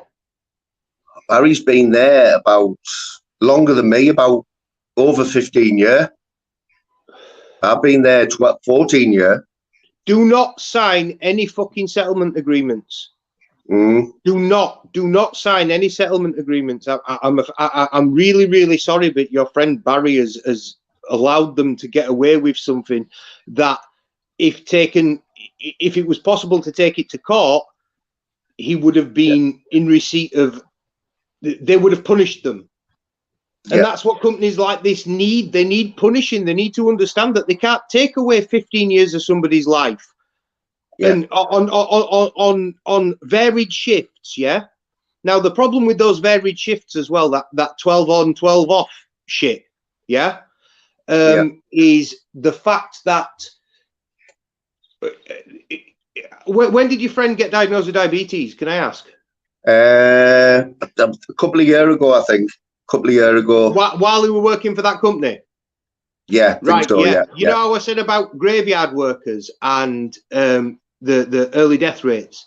Part of that is the fact that graveyard workers, because most places are closed, most places where you can get nutritious food, you know, like fresh vegetables and fruit, are closed at the times when they are working. So generally they tend to have poor diets, which can lead to things like diabetes. Yeah, I'm telling you, mate, it's all connected. 100%. It's all connected. But like I say, Reese, I think Barry, me knowing Barry, like I do, like for that long, Barry is the type of person who I think he would have liked to have done that, but like you're saying, he wasn't in the. He's obviously thought, am I up to all this? Carry on, you know, going to court and everything, and he's thought to himself and his wife and whatever, and he's thought, no, I'll just take the money, and like he's not daft or anything. It's his circumstances, you know. No, I understand that, but they've exploited the fact that he has those circumstances. It's very fucking cynical, mate. It makes me very, very angry. Yeah, he understands that, definitely. Like I know for a fact he does. And like I say, if they dangle money in front of me, you would have to think, look, do I want to go through all that, or do I want to take this wedge? You know what I mean? And like you've got to be up for it to follow it through. And I'm in. No, just don't accept the first offer they put to you. Yeah. Act insulted. Say, nah, mate. How long have you worked there? How long have you worked there? I've been there about 14 years now. You've given them 14 years of your life, and mate, no. Yeah, and I've been in a management position as well. They don't get to throw you aside that easily, mate. You've given them the best part of your life. From 35 to 50. So, you know, pretty much the best part of your life. Your maturity and your most productive years at the pinnacle of your career. And now when you're struggling with your mental health because of the environment and circumstances that they've created, they're going to throw, they don't get to throw you aside like that. No. Like I say, Reese, there's a lot more to it than what I'm saying now. A lot more instances. Write it down, Mooney. I'll be here all night, mate, telling you. Write it down. Be here all night. Do yourself a favour. I can even use the word bullying. I can use the word bullying. I could use racism. All things like that. We're talking about everything like this. You know, have you ever been mocked because of your mental health? Not yet, because this is the first day I've known of it. A month ago, I'd kept everything to myself. People on my shift seen a change in me over the last 6 months, and it's built up to like there was a few instances like a month ago when I finally did say that's it. I can't take this. A few like instances that happened where I just thought no more, can't take it anymore. But the management, the first they have known about this is when I entered that sick note that said work related. Is it the management that's engaged in this behaviour, or is it a colleague, a co-worker? It's management on the shop floor, management at that level. Right. See, I don't know if the management higher know what's going on. I don't know that. I'm not sure.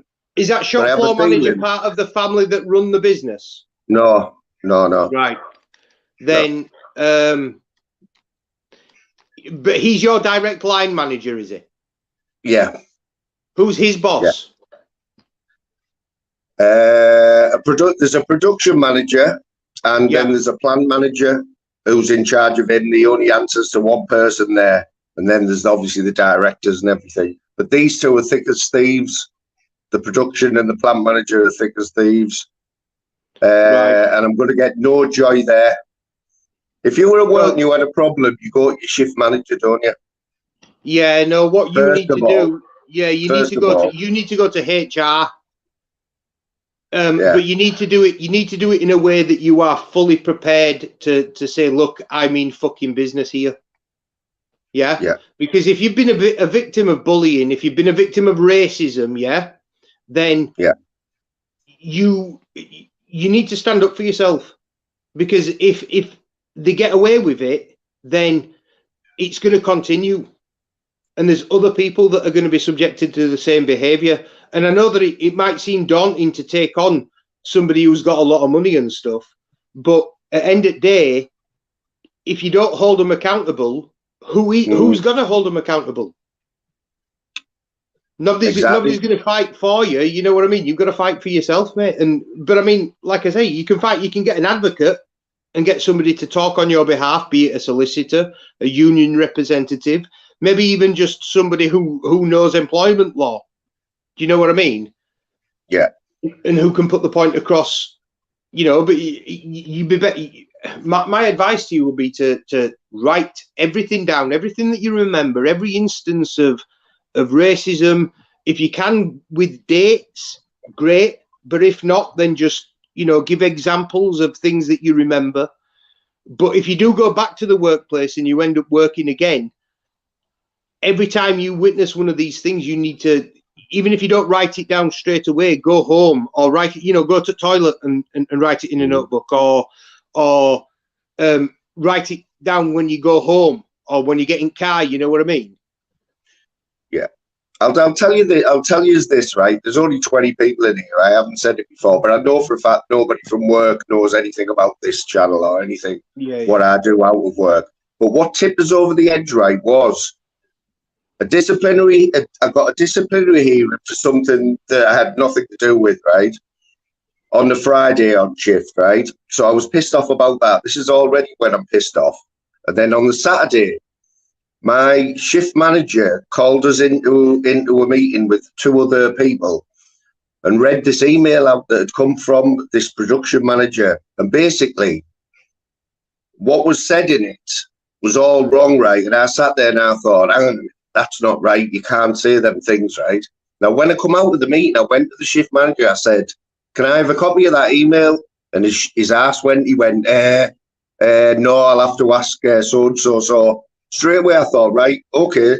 I played it down, right, because I thought, I can get in his emails. I'm going to get a copy. 10 minutes later, I went to his emails and it had gone. What did it say in the email? Can I ask? Are you willing to disclose? It basically said there was only three of us that we was reading it to. It said, this production manager said, I can't believe that some people who've been here for that long and still can't do this job or a certain job. We're going to have to look at their wage structure. And basically, he might as well have put my name at the top of it, but he was saying that it was to other people, but he might as well have had, this is to you, Yeah. And that's when my shift manager, he must have just got it and then realised what he was reading out to us, because straight away afterwards I thought, hang on a minute, you can't fucking say that. So I went to him and he's realised in that 5 minutes, like, fucking hell, you can't write shit like that, you know what I mean? And when I've asked him for a copy, he said no. And I went to find a copy on the computer to print it for myself, and it's gone. He's already deleted it and it's gone out the recycle bin and everything. It's gone. Yeah, no, but that's gone doesn't mean gone. There'll be a trace. And listen, if you do end up going down the legal route, you would be able to essentially, the US term is subpoena. I'm not sure what it is over here, but you basically you get the court to issue them with an order to produce that email. And if they use derogatory language in it, if they said anything that attacked any protected characteristic or anything like that, they'll be held accountable for it. Somebody's saying, what was the discipline for, right? It wasn't anything like pinching or smoking weed at work. It was because I was acting shift manager on this certain day, and a product that wasn't up to standard. Even though we have a QC department on shift, a QC woman, right? Because I was the shift manager, and this product got made all night that was substandard. I got the blame. They were trying to blame me for it because I was the shift manager when I didn't know anything about it. I have a HR QC person on shift that she deals with it. She says whether things go or not. And because this product went and it was crap, it come down to me. It could because I was acting shift manager, to which I don't even get paid for being deputy shift manager or anything. I've never been paid for it. Right. So it's an unremunerated position that basically they require you to take on additional responsibility, and then they're trying to hold you accountable for that additional responsibility when it goes wrong, even though they don't remunerate you for the additional responsibility. What had happened in this, though, Louisa just reminded me there, what had happened, though, this had happened a couple of weeks in advance, right? Now, we'd already been upstairs one at a time talking to the head of the quality department to explain what happened. And I was told after that meeting that that's it, it's been sorted. But 2 weeks later, just casually on the shop floor, I get handed by this production manager, just get handed an envelope. And I'm like, what the fuck's this? Oh, it's just a disciplinary. Well, what for? For that thing that happened the other week. Well, that's already been sorted. Oh, you'll be all right. You'll be all right. It's only me and so and so. I've had one disciplinary in 30 years, which there was no further action come from it. Now, so what does that mean? What's the consequences of the disciplinary that they've given you? What was it? A written warning? It would have been a first warning. It would have been might have been a verbal one or a written warning. It wouldn't have been anything more than that, right? But I don't want that on my record. I'm proud of having no disciplinaries. You know what I mean? Yeah. But to them, it was nothing. It was like, oh, you'll be all right. But it wasn't all right because the way I was feeling in myself anyway, that just made it worse. Yeah. That was one of the reasons that was one of the things that tipped us over the edge. You know what I mean? I thought, all this fucking thing, and then trying to blame me for that as well. It was like they were doing it on purpose. That's what I felt like. It was like they thought, we'll give him that. That'll tip him over the edge type of thing. It's fucking mad. Honestly. Well, horrible. Have your... I don't mean to ask prying questions. What's your pay like? What you mean, like what salary? Yeah. Decent, 30, 35. Is it comparative with other people of your experience level in your industry? Well, a couple of weeks ago, Louise was looking for jobs for me. Just browsing through, and somebody who drives a forklift for Aldi in the warehouse can get more than me, £14.50 an hour. You know what I mean? No experience needed, a forklift license. So if you look at it that way, it's not. They're not the greatest. Well, be a Reese, right? Who do you know, or anyone in the chat, do you know would work a Friday, Saturday, Sunday night shift, 12 hours, or a bank holiday for no extra pay or nothing? We didn't get nothing for the Queen's when the Queen died. That bank holiday, we just got told we get nothing. The coronation, we got nothing. They even took an hour off us when the clocks went forward. We were on night shift. They took an hour's pay off us because the clocks went forward. That's what they're like.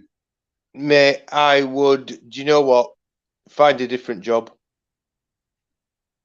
Find a different job. These people are fucking scumbags, and what they're doing is wage theft.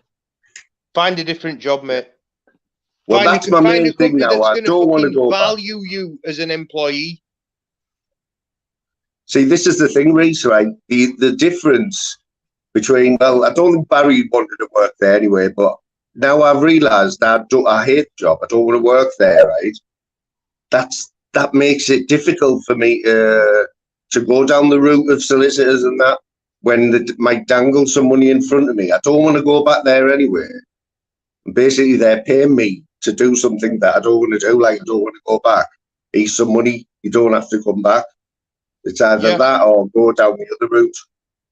Well, if they give you some money and you don't have to go back, you can always go get another job. Like I say, you need to find an employer that's going to value your skill set and value the contribution that you bring to the company, not essentially rob off you. You're entitled to those bank holidays. They are.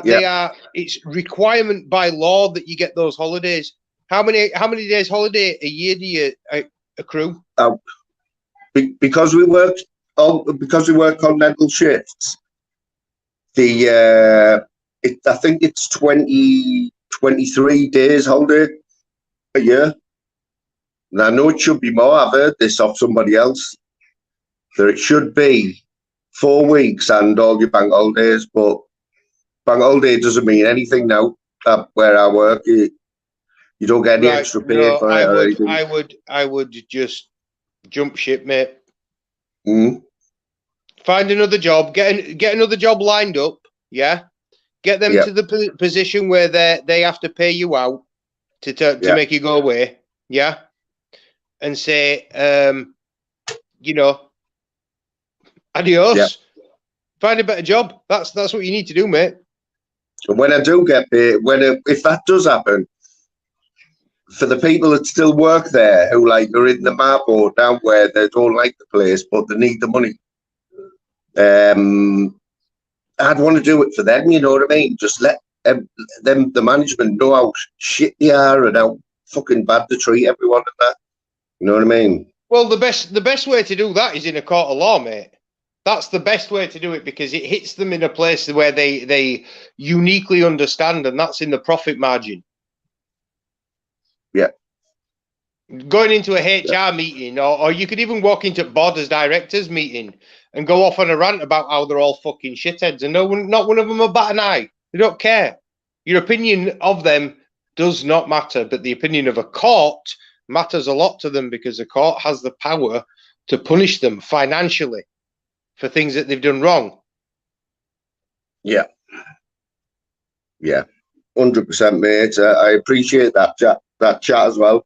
Like I say, I come on this YouTube and I like to have a laugh and everything, But I do feel better. I did want to get it out, and I've been skirting around it. It's important to talk, mate. I mean, do you have an Andy's Man Club in your area? I don't know, but the doctor, when that first appointment he had with the doctor over the phone, he was great. He gave me this. There's an organisation called Impact, I think it was called, and they deal with stuff that I explained I was going through, and I haven't contacted them yet because of the way I feel. I don't feel up to it, I don't know what it entails or whatever, but I will have another look. So we'll have another look. Have a look after this live stream for a group called Andy's Man's Club. Yeah. And basically, it's a bunch of blokes, and you all sit round in a circle. There's some nights when I were going, there were like 60 or 70 people turning up. It were crazy. They had to find a larger premises to host it. So it's once a week, Monday night at 7 o'clock. Yeah. And you'll go down there and you'll sit in this circle and you'll have like a ball, a football, a rugby ball, whatever. Yeah. And this ball starts off at one side of this circle and you pass it along, and there's 5 questions, 5 components to each evening. Yeah. So first things, name something, introduce yourself and name something that's gone, say something about something that's gone good about this week. Yeah. And then the ball goes around the circle. Everybody does that. And then the second one's name something that has gone bad about this week. Goes around the circle. Everyone says something. And then the third question, I forget what the third question is, but it's normally the fourth and the fifth question change from week to week. They can be anything. But the third question, name something that's caused you to be emotional over the last week, something that's, you know, that's incited raw emotion in you. Yeah. I know what you mean. I know them. I've seen, like, I know exactly what you're talking about. Them type of things, and you know, I could never imagine myself going to anything like that. Neither could I before I went. But what I come to understand is that it helps to get things off your chest. Yeah, it helps to talk about your problems. Yeah. And this isn't it's not like going to a mental health professional who's going to sit there and critically analyze the symptoms of your speech to see, you know, to determine what drug they're going to put you on. And they don't really talk to you about what's going on inside your head. What they do is they get you to blabber on. I say blabber, but you know what I mean, to express yourself, your emotions, and speak out. But they don't really give you any input. Do you know what I mean? That's my experience of mental health professionals. Yeah. But having a room full of guys that have lived and experienced sometimes similar things to you, sometimes things that you can't even imagine. Yeah. And them talking about it and being honest about how they feel about it. You know, we had the thing is, you're not supposed to disclose people's information and things like that, things that are discussed in these meetings. It's a closed environment. Yeah. What happens in the meeting stays in the meeting, like Fight Club. Yeah. The first rule is you don't talk about Fight Club. And if you see somebody that you recognize from one of these man's club in the street, you just sort of, you know, you might quietly nod. But you don't go up to them and shake their hand and say, "Oh yeah, how you doing?" Because you don't want to highlight the fact that this bloke's had to take himself to a man's club meeting to get some perspective on his problems. But talking to other blokes about it, they don't judge. You know what I mean? You're not sat there to judge. You're sat there to try and listen and understand what they've gone through, and maybe see if you can learn some lessons from what they've gone through, and to understand 100%. That you're, you know, to get advice on your problems as well. Yeah. And you know, to have yourself validated, it's a very important thing, Mooney. To have another human being saying, you know what, your emotions, your feelings, they matter, because it's been drilled into us for so long that they don't. Yeah. Just man up and get on with it. That's it, you know, like I was even thinking to myself, because I've just turned 50 this year. I know you won't believe that, looking at us at that, like, but oh, you look younger than me, pal. I am 50 this year, you know what I mean? And like, I think to myself, fucking hell, 50? Jesus. It's like, you're into the latter half of your life, you know what I mean? Just gone nowhere, but yeah, mate, I appreciate everything you said there, mate. Like, I'd like to say I've been skirting around it, and I knew that I was going to let it all out shortly. And I haven't let it all out, but I've talked to people in the chat, that told people who come in the chat all the time. They all know me. They know what I'm like, and like they all understand like the shit that's happening at the minute. But yeah, it's been good talking, mate. Yeah, mate, I mean, likewise. I like to. What you were saying about, like I say, I've been there with depression, mate. I've experienced it. I've never experienced it in the way that you have it as a direct result of your employers being dickheads. But in other ways, definitely, I've been through the mill, and I've been in your position where, you know, that what resonated with me was what you said about writing things down so that you could, at the end of the day, you can feel like you've had a sense of accomplishment. But do you know what, mate? I've got to tell you, when you're depressed, if you don't feel like doing anything, then do you know what? Don't do anything. Yeah, that's the maddest That's thing okay. about lately. Like, you know, I said about getting up and thinking, right, I might do 2 things today, and that's me. I'm happy with the day. I mean, that fucking hell. I've never been like that. Or painted a wall. But like I and say, thought, if you genuinely don't feel, if you're feeling depressed and you genuinely don't feel like painting that wall, then don't paint the fucking wall. It will wait till tomorrow. yeah, You know, obviously don't let that go to the extreme where you procrastinate and put everything off. But, you know, taking a day out and saying, do you know what, today I'm just going to do me. That's it. yeah. But when I do me, it's usually I'm lay in bed all day watching the telly and stuff, and I feel like shit. You know what I mean? Well, if it Like makes you feel worse, then don't do it. But sometimes, you know, they call it a duvet day in America. And some companies actually offer it as a perk. You know, instead of having a sick day, you can have like it's a mental health day, yeah, but they call it a duvet day. So you just said, you know what, my head's not in right space today. I'm not coming to work. Yeah. And some even companies now, I feel guilty. Even now, I feel guilty about leaving the people at work to do more work because I'm not there. I feel guilty about that. It's mad. Well, that's natural because you care about the people that you work with. Yeah. But understand that your employer sees you as a wage slave, mate. Yeah. You're just you're an expense to them, obviously, evidently. That's how they see you. You're an expense. You need to get shut, pal. Find yourself a different employer. Yeah. Yeah, but we'll 100%. I'll talk about this more like on another day or whatever. But I don't want to talk about it all night. But yeah, man. What else you got cooking? When's your next quiz? You know what? I've got one set up. I have got one set up.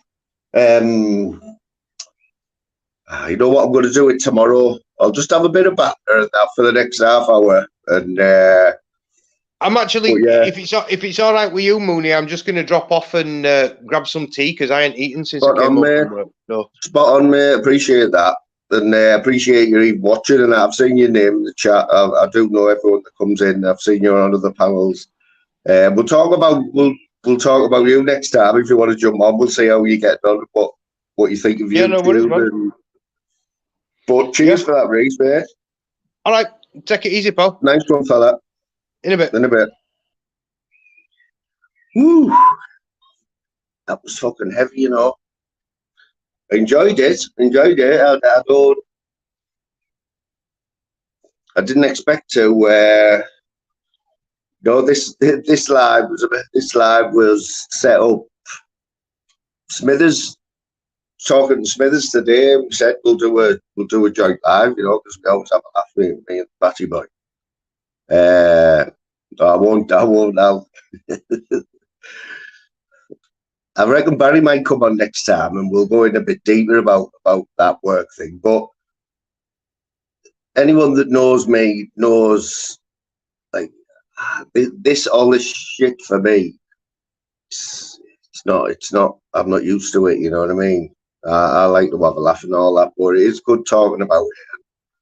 Like I say, I've got another month now. And the speed that last month went over was unbelievable. I couldn't believe it. I had to like stop myself the other day and think, hang on a minute, this wasn't a month ago when I was talking to this doctor, but it was. But then I thought to myself,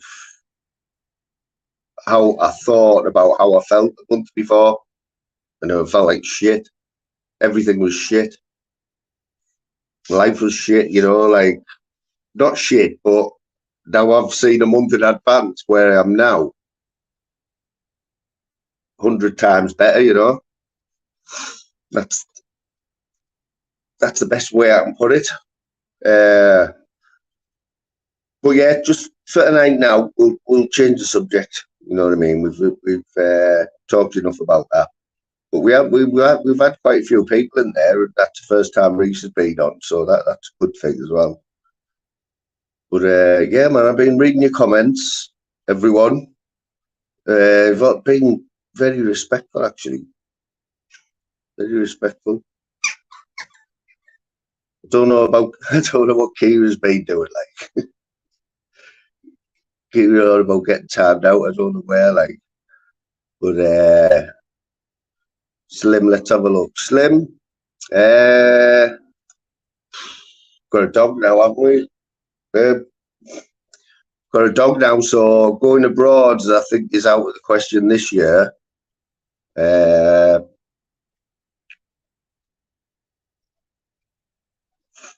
don't know, you know what? Going on holiday, you know, a lot of people, it's important, isn't it? It's part of their year, isn't it? Booking a holiday abroad or whatever. Don't get me wrong, right? I love holidays. I love laying on the beach or by a pool or whatever and having not a care in the world for 2 weeks. But I could also, I can live without it, you know. It's not top of my list. But this year, Slim, I doubt it. I'm going to take this next look at this last month, and this month is a sort of holiday, if you know what I mean, even though it isn't, but you know what I mean. Yeah, you know what as well, interviews. You know what, this place where I work now, right? I worked here when it was my first main job when I was 18, and I had an interview for that. And then I went to a rival doing the same job, 20 miles up the road. I had an interview then. And when I come back to this place that I'm on about now, that are treating me like shit, I didn't even have an interview because they knew that I could do the job and I'd worked there before. So I've had 2 interviews, I think, in life. 2 proper interviews in my whole life. And we did have a laugh about it, you know, a few weeks ago. I think Barry was in the chat and he was on about interviews. And I said, you know, I wouldn't even know what to turn up in an interview now. Like, do you go with a suit on, or is that like 20 years ago? You know what I mean? And I tell you who it was Jim Zeus. I said to him, if you were an employer and you had 2 people who had the same experience, basically they were identical in every way, experience, attitude. One of them turns up in a suit for the interview, the other one turns up smart. Is that a game changer? You know, is that a reason? Is it going to help you going in a suit? I don't know. 20 years ago, yeah. 20 years ago. But I don't know about now, because from where I can gather, all interviews now were done like on fucking Zoom calls.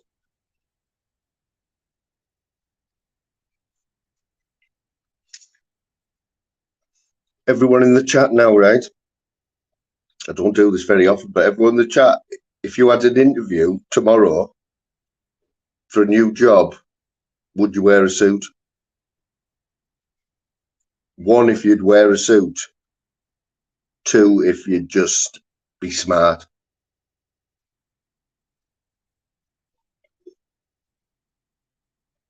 Yeah, man. Same to you, mate. Same to you, fella. You know that one.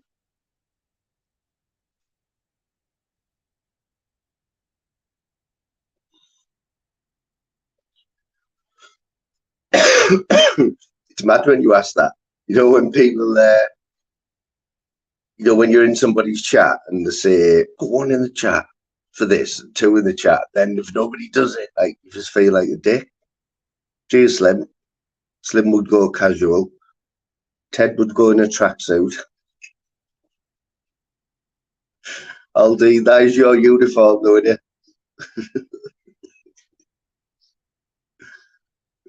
God, there's been a development on the Croc front, yeah. So Tim Smith admitted on his live yesterday, and he carried it on today, that he does wear Crocs.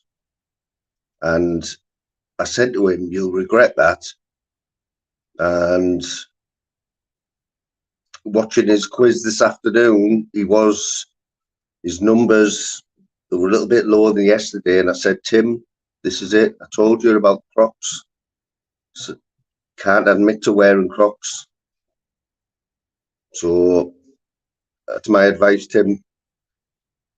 Ditch the Croc talk. Louise would go topless in Y-fronts. And Crocs and socks. Yeah, but do you go for an interview with a suit though? Like, fucking hell. I'd have to go and buy a suit as well first.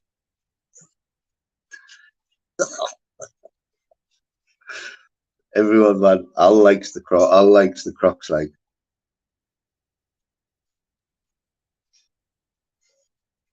Slim, Al's admitting he wears Crocs as well, are you, like? I'm guessing there might be quite a few in the chat who've all gone a bit quiet there because I've mentioned my dislike of Crocs.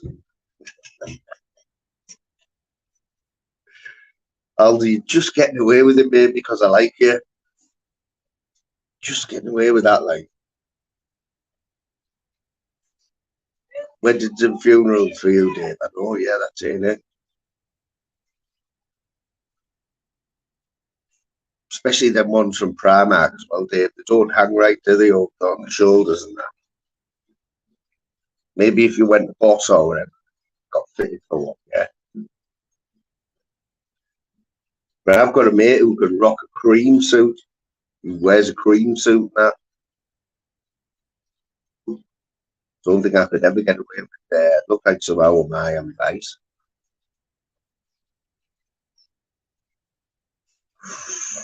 Here, flip-flop Crocs.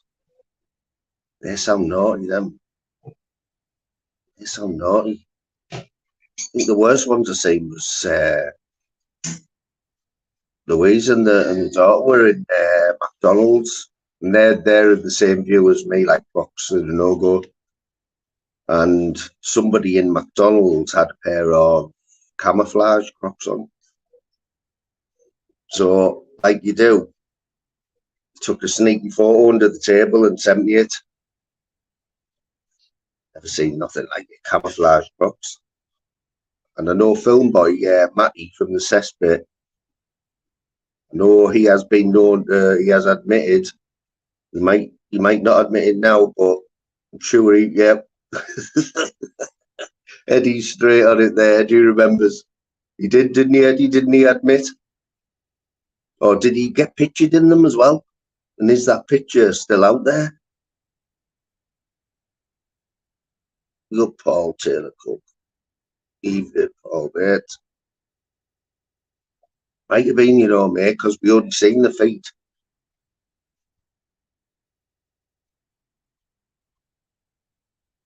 Well, that's it. I can't accept that, like.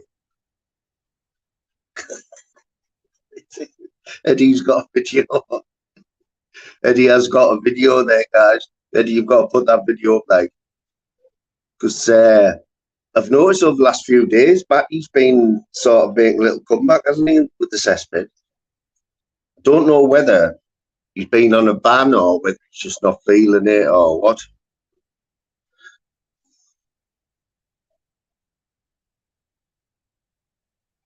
It's a good idea, that, isn't it, Slim? I'd go and buy a suit off Boss. Go to Boss, buy a £500 suit, wear it, take it back the next day, don't you? Oh, I've changed my mind. There's a little bit of thread hanging off, get your money back. Good idea, that. What's happening anyway, Eddie? My mate. What do you think about Decker Higgy Breath? What do you think about Dougie and Decker? Is it going to happen? He's got a fight tomorrow as well with this 9 stone fella, hasn't he? Robbie Burns or something. I thought Robbie Burns was like, isn't that Scottish, like somebody from years ago in Scotland or something? Now there's a make, there's a brand, Lecoq Sportif. Remember them? Naughty that, Lecoq Sportif, innit? Naughty. It'll never happen. You know, I've watched it all today. I've seen the videos that both put out. The last thing I seen was Dougie's video, Dougie Joyce. Yeah. The last thing I seen was Dougie Joyce saying that it is going to happen on next Saturday, 11 o'clock. He's going to he's going to allow it to be filmed now. Not live, which I don't think anyone expected it to be live streamed, you know. That would be a bit too much. But what was his other? Can't remember his other. The other thing that he said. But he did say the words come out of his mouth that it is going ahead. He's going to fight it. And other videos that I've seen have been saying Dougie's going to have a good excuse to get out of this one. So they seem to think that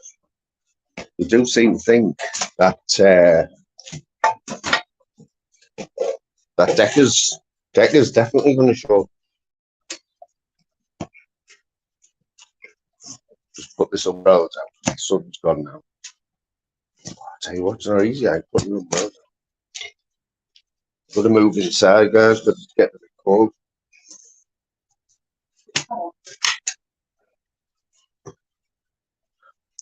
One sec, guys. So I'll be back in a minute.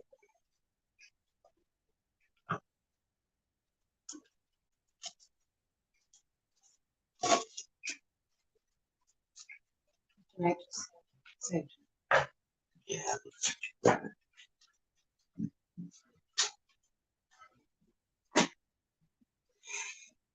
So what happened, Dave? Did you not get your notification, mate?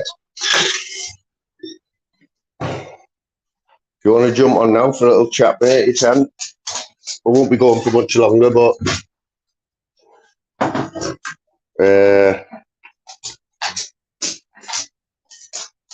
don't know what's going to go on tonight. What we're going to be doing tonight, like, I think. There we are, back in the house. So it's a little bit warmer, isn't it? Does that get cold, like, does it?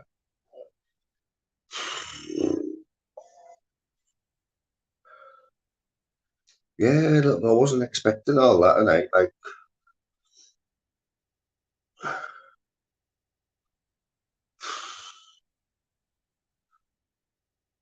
yeah, no worries, Dave. Yeah, no worries for that. Respect, though. You know, we've had like 15 people in there listening. I know Smithy's on.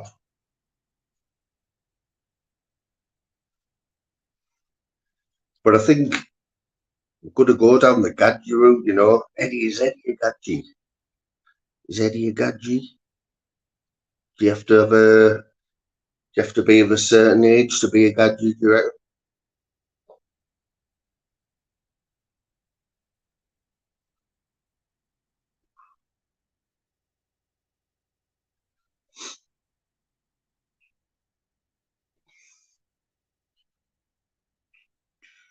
Yeah, got quite a bit done yesterday, you know, over Borough, me and Nutter. Funny that, like. I hadn't even made the first cup of tea, and Nutter had his screwdriver out. Had one of my wardrobes. All he heard was poof, poof, poof, and he's Nutter kicking my wardrobe to bits. I said, Nutter, you've got to unscrew the nuts out. You've got to unscrew the screws out of it first. He's fucking with his little legs, like kicking the fuck out of him, my wardrobe. But then the next thing is we're trying to do it in 2 cars now as well. We're trying to fit everything in cars, you know, because I'm tight and I won't pay for a van. But I tell you what was mad. The mad thing that happened, right? So I've had this flat for years and years, right? So, and me and Louise have been like, we were taking stuff down the stairs. You've got to go up these stairs to get to it. So we were taking this like bits of wardrobe down to the car. And there's this bloke stood at the end of the drive having a ciggy. Just like, I was like, who the fuck's he? Anyway, he was watching us for a bit, and then he sort of come over and he went, you don't know if there's any flats available anywhere, do you? I thought, this is not right, this. I said, oh yeah, this one in about 2 weeks. And he said, really? I says, yeah, man. I says, I'm moving out. I said, I've been here years, but I'm moving out. So it ended up, cut long story short, he's come up, he's had a look around the place. He says, oh, it's perfect, absolutely perfect. So we swapped numbers, and I've given the number of the place that lets it out. But also a bonus, he wants me to leave all the stuff in there that I was just going to get rid of. I said, we'll come to some arrangement, like I'll come to a deal. I'll leave the washing machine, fridge, freezer, 3-piece suite, stuff like that. It's going to save me like all the hassle and shit of taking it out and all that. So that was a big bonus, actually. Happy days. And I've done them a favour who let it out as well. It won't be empty for that long, but yeah, man. I'm leaving Smoggyland. So I'll still have smog in my blood, like. Oh, he's definitely gonna have to pay, like. You know what I mean? Might get a few £100 out of it. Plus, he won't have to. I'm saying, look, mate, you've got a washing machine there. You don't have to plumb another washing machine in and all that shit. And sweets, like, it's really looks brand new, you know.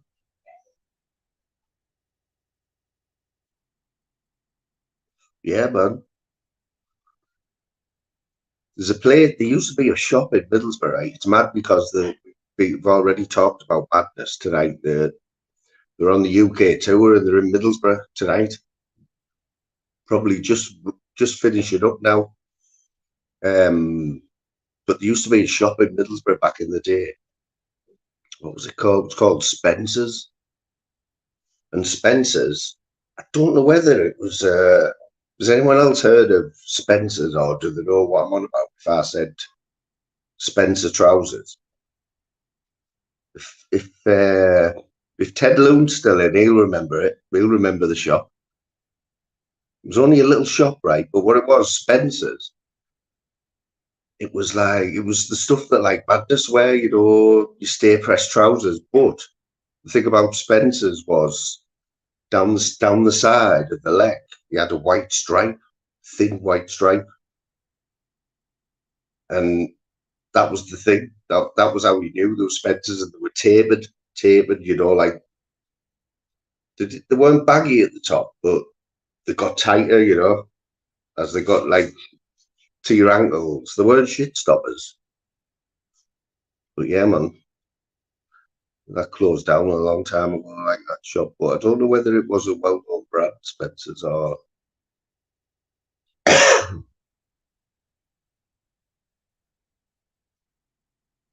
C&A. I remember C&A as well. Fucking hell. They had one of them in Middlesbrough. You know Middlesbrough town now, right? Middlesbrough town centre.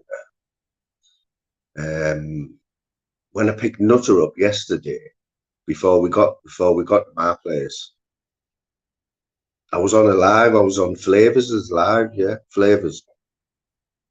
And I told him, I said, "Oh, I'm going to pick Nutter up now. He's coming to help me dismantle some wardrobes and that." So I stayed on the live, and Nutter got in the car.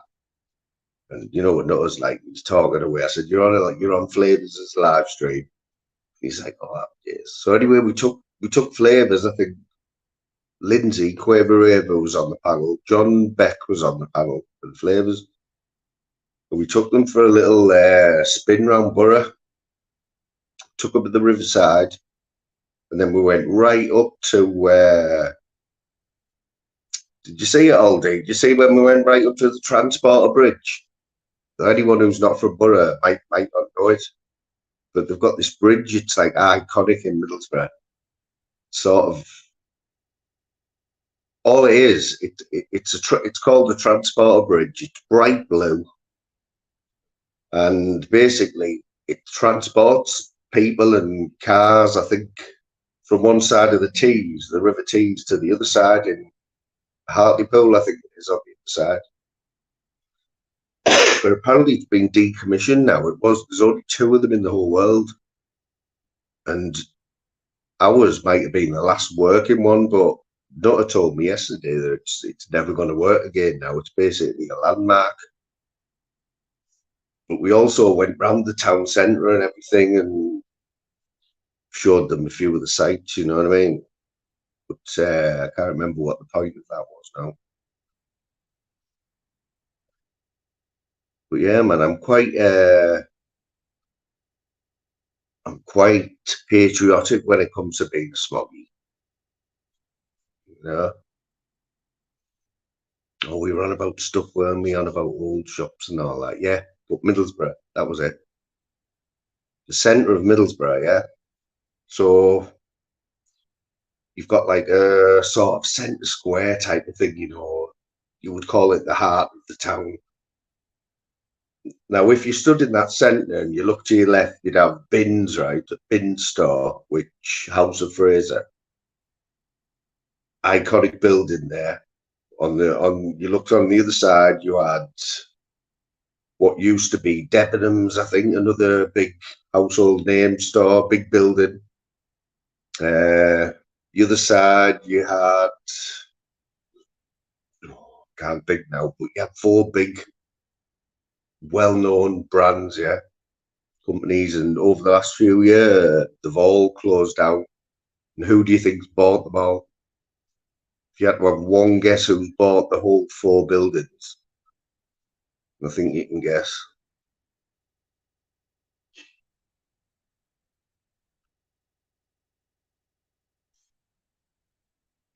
Not very well liked, man. Like Bins, that's the one, Ted. Remember Spencer's, Ted? Remember Spencer's near the old Middlesbrough Baths? That little shop that sold the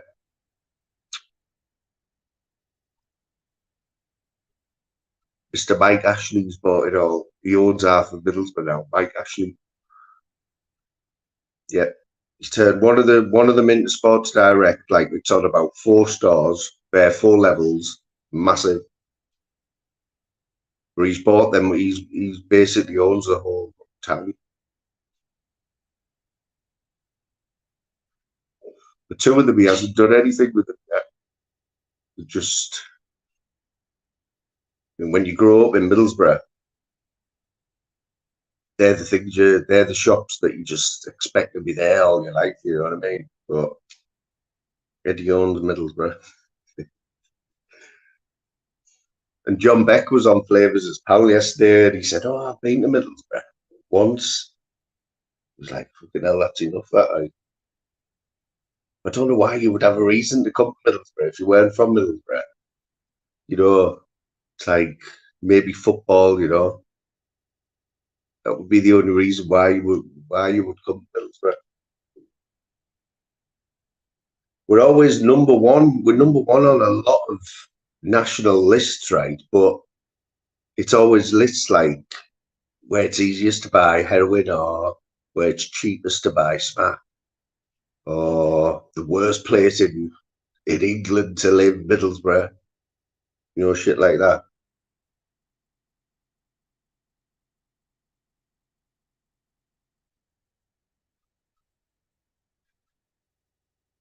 Does he own that? Does he? Is that what's your stadium called, Jerry? Coventry Stadium. Is it Rico? The Rico Stadium. That was the funniest thing, though. Working, because I used to work with a lot of Geordies, and I have a lot of Geordie friends. The disgust when they had to put up with him for all them years, like Newcastle, you know. And I was just laughing. I thought, I hope he changes the name of that stadium from St James's Park to like Sports Direct Stadium, or the place would have been in uproar.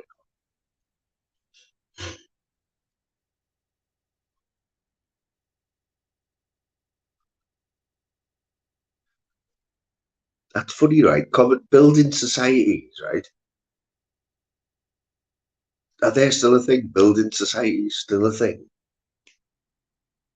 Because back in the day, I don't even know what difference was between a bank and a building society. I'm trying to think what it was called, the building society that used to be in Middlesbrough. I think Halifax is still a building society.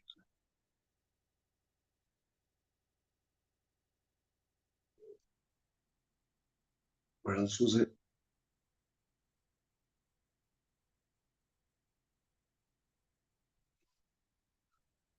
Sure, I can't remember what it was called now.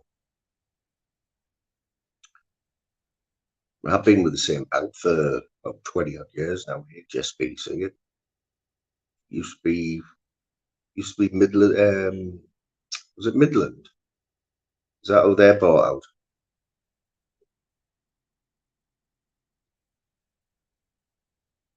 Does he own Psych as well now? Okay, now. So Psych, Ted will remember. So Psych. Can you remember when it used to be that little shop, Ted? It used to be just a little shop. It was one of the first shops, to start selling designer clothes.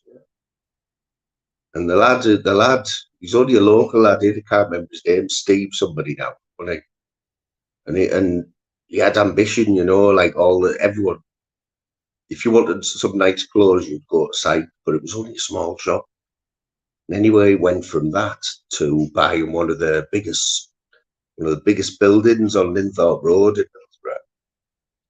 And it went from being a little shop with 2 little floors, about the size of a house. He went from that to this massive superstore. Yeah, Steve Cochran. Look him up if you're bored. Look him up, Steve Cochran. And he went from that, where he must have, I think he earned a good, he must have been doing well when he had the little sack. But being ambitious, he bought this big building a couple of 100 yards up the road and turned it into this Psych superstore, where you just had, for me, that's where it lost it.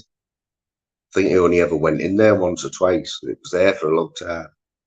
But he went from maybe having, you'd go in the first one, and if you bought a jumper, you'd probably only have 2 or 3 of them. So you weren't going to really bump into somebody with the same jumper on, You went from that to this superstore where you had racks and racks of like Boss. You know the one, but you know the stuff. All the big names. But, he was trying to cater for the footballers, the people with big money and that. And anyway, I didn't know Mike Ashley had bought it. It's not even, is it Psych? It's not even Psych anymore. Yeah, it was the old Uptons, wasn't it? Ginge, how we doing, matey? What's happening, Ginge? Have you been listening? Ginge is another smoggy. Quite a few in here, isn't there? We got the smoggies.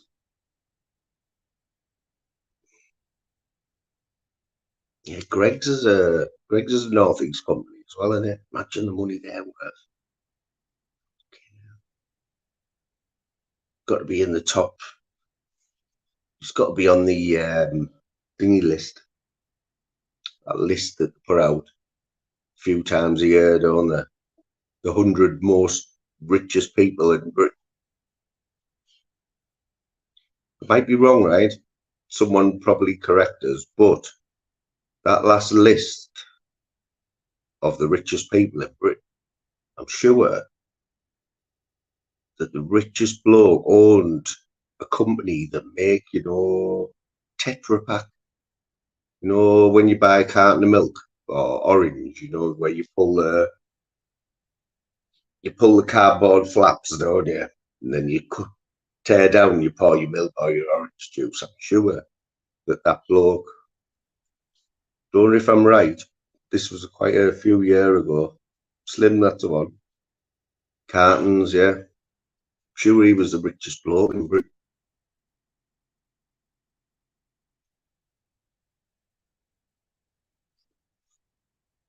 Unfortunately, it does, mate. It does. Thanks to Mike Ashley.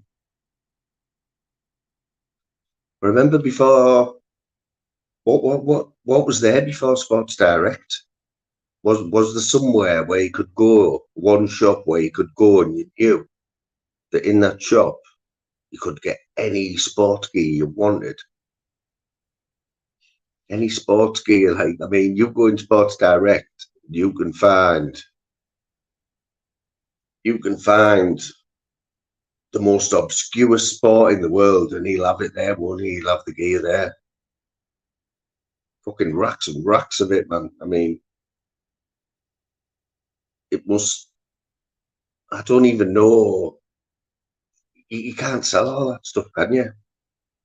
You can't sell all that shit.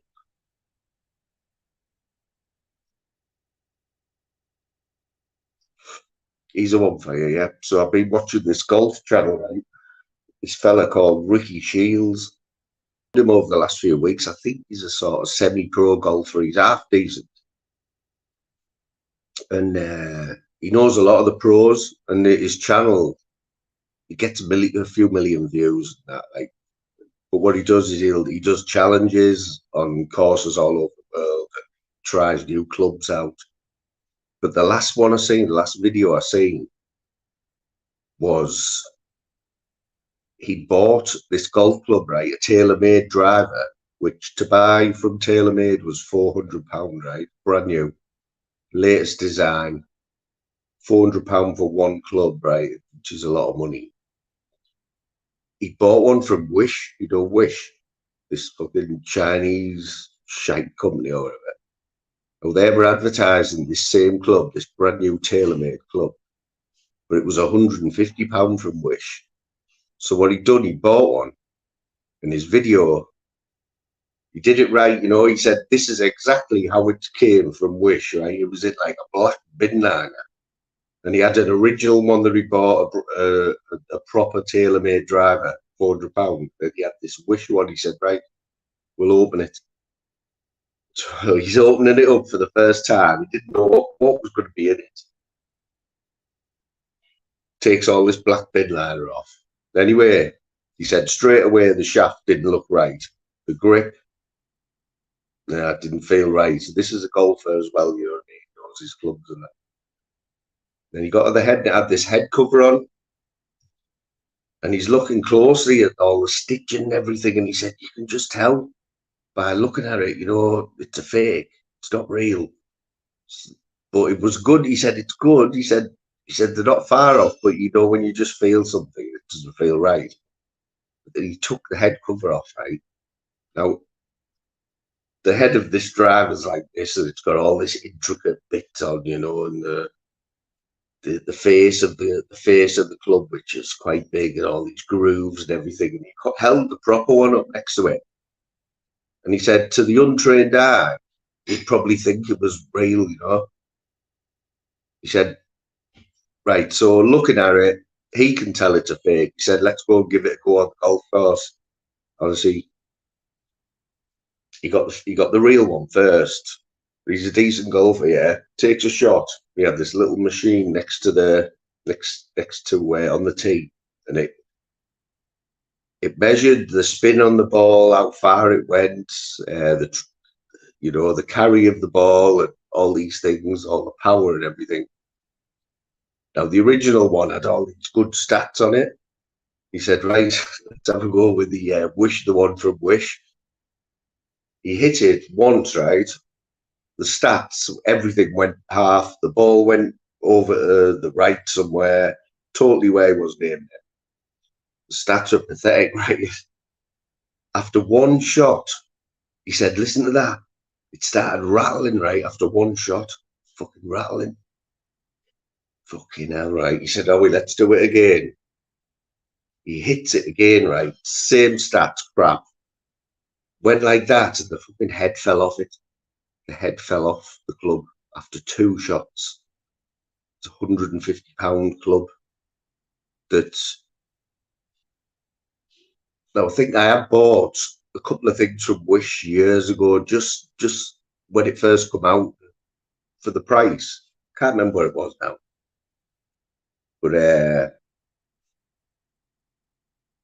but it just shows you, doesn't it? Chinese made absolute crap, but how do they get away with that though?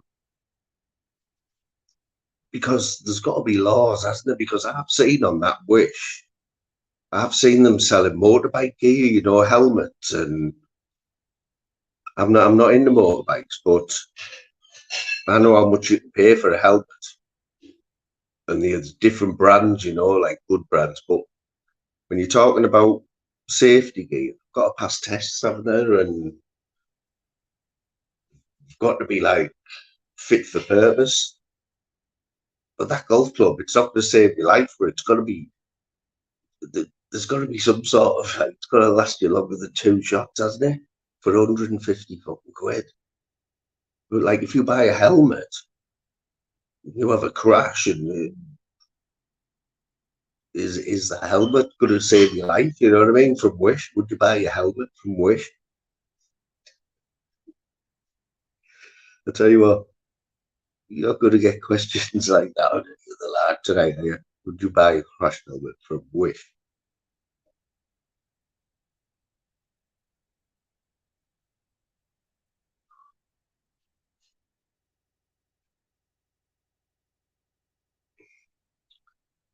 I haven't been following it a lot, right? But obviously, all the talk of TV at the minute is Phil Schofield in there.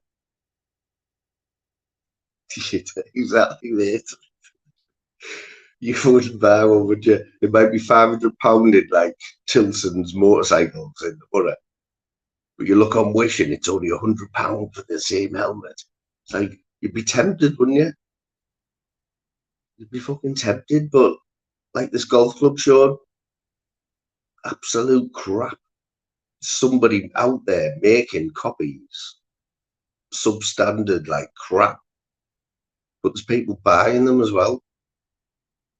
Yes, Stokes, how you doing, matey?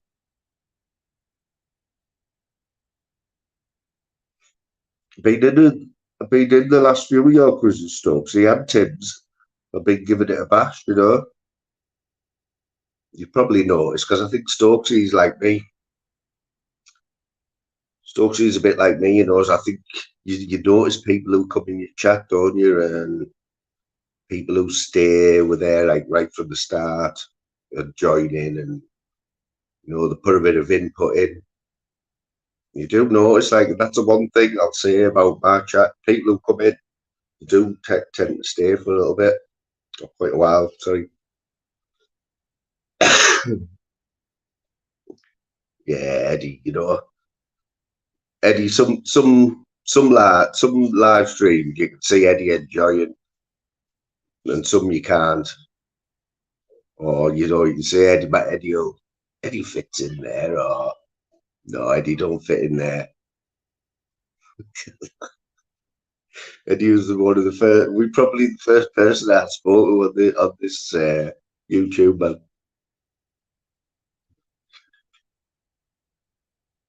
He's a fucking loony, and you ever heard him on a panel, man? You need fucking bad. Even the subtitles can't keep up with it, man.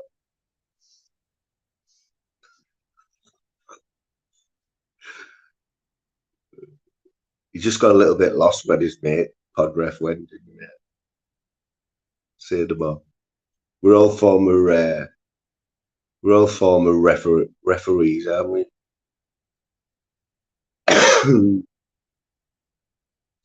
What else has been happening today? Then we'll finish off with a bit of wrapped up of the highlights of the day. What's been happening today on the tube?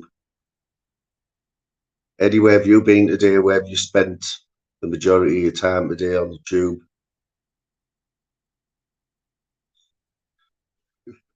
See, Now Eddie thinks he's told us something about himself there, right? If you're not Scottish, right, and you're not from Ayrshire, which is the west coast of Scotland, I think, we're supposed to know that, you know, is that English, Eddie, or what? That's what you got to love about Eddie. Used to be a bouncer at Toys R Us, didn't you, mate? He was devastated when Toys R Us closed, like. And Mother Care, they're closed as well. He used to bounce on that door as well. What you been grafting, have you? What you been grafting, Eddie? Come on, mate. I know what it means, Eddie. I understand you, mate. I understand you. I'm for the share. For the share. For the share, you wee defty. What's happening with the Scottish? Are you all united now, Eddie, or what? Are you all back mates and that now? Because there's a little bit of a divide, wasn't there? A little bit of a divide. Not like those English who all stick together, you know, we're like that. Like the Scousers. Hey, we haven't got no Scousers in, have we? Slim, have you heard anything from down there? Been a bit quiet, I think.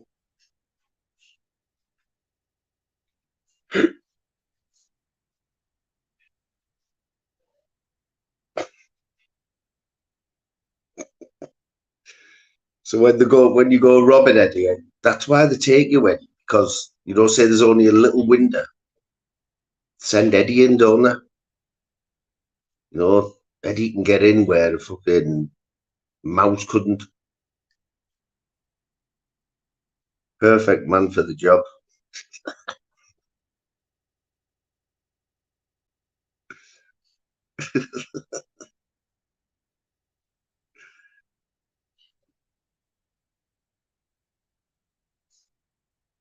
What do they call Eddie? What's?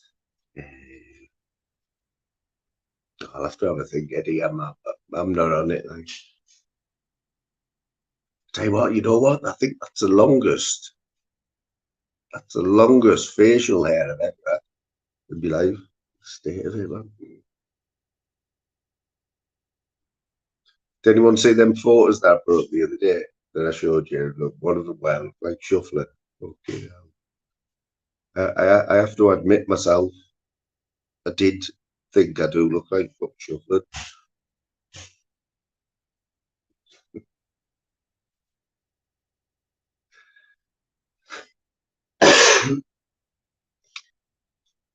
What else? You know what we've done, you know, since I've been off work. I want to finish on this one anyway, I'll wrap this up.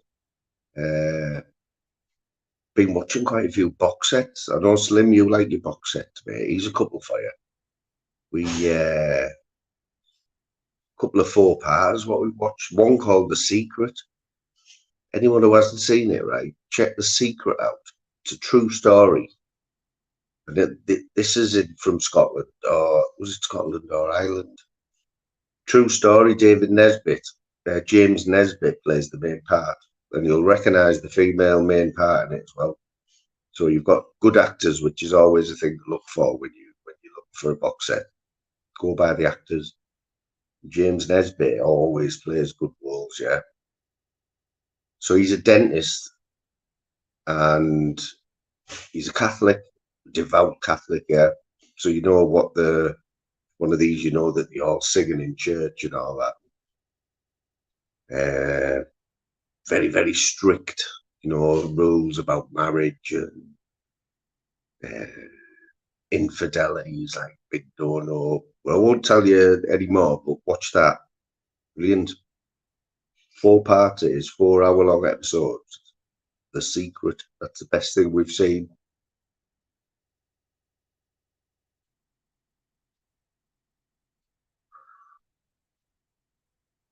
But we're always on the lookout.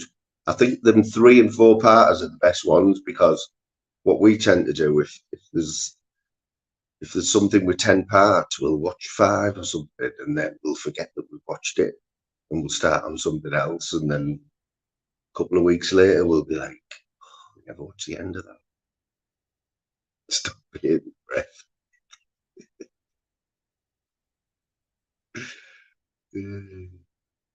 Anywhere's Mencho? Anywhere's Mencho still about? I see you always have some good banter with Mencho. Like, are you still saying, Eddie, that Mencho is what's he called? Jevons? How certain are you of that, Eddie? Mencho, if you watch him, mate, I know he has been he has been in the chat a couple of times. Yeah, I don't know. How certain are you of that, Eddie, or are you just like winding up? Because I've seen that video as well. Do you reckon? 100%. Yeah, apparently a couple of it's a good few months ago now. A video come out of an amateur boxing match. I think it was amateur anyway. It was in like it was a decent crowd there, and it was said that one of the fighters was Joe Mencho, under his real name. I'm not going to spread it out because obviously Mencho, he likes to stay incognito. But yeah, man, we'll wrap this up now, people. So big respect to everyone who's been in. Massive respect. Say, was supposed to be Smithers. I will have to change the title now. Well, I'll leave the title, but I will have to change the description. Won't I? So cheers for that, Dave. We'll go back to the roots and leave you with this one.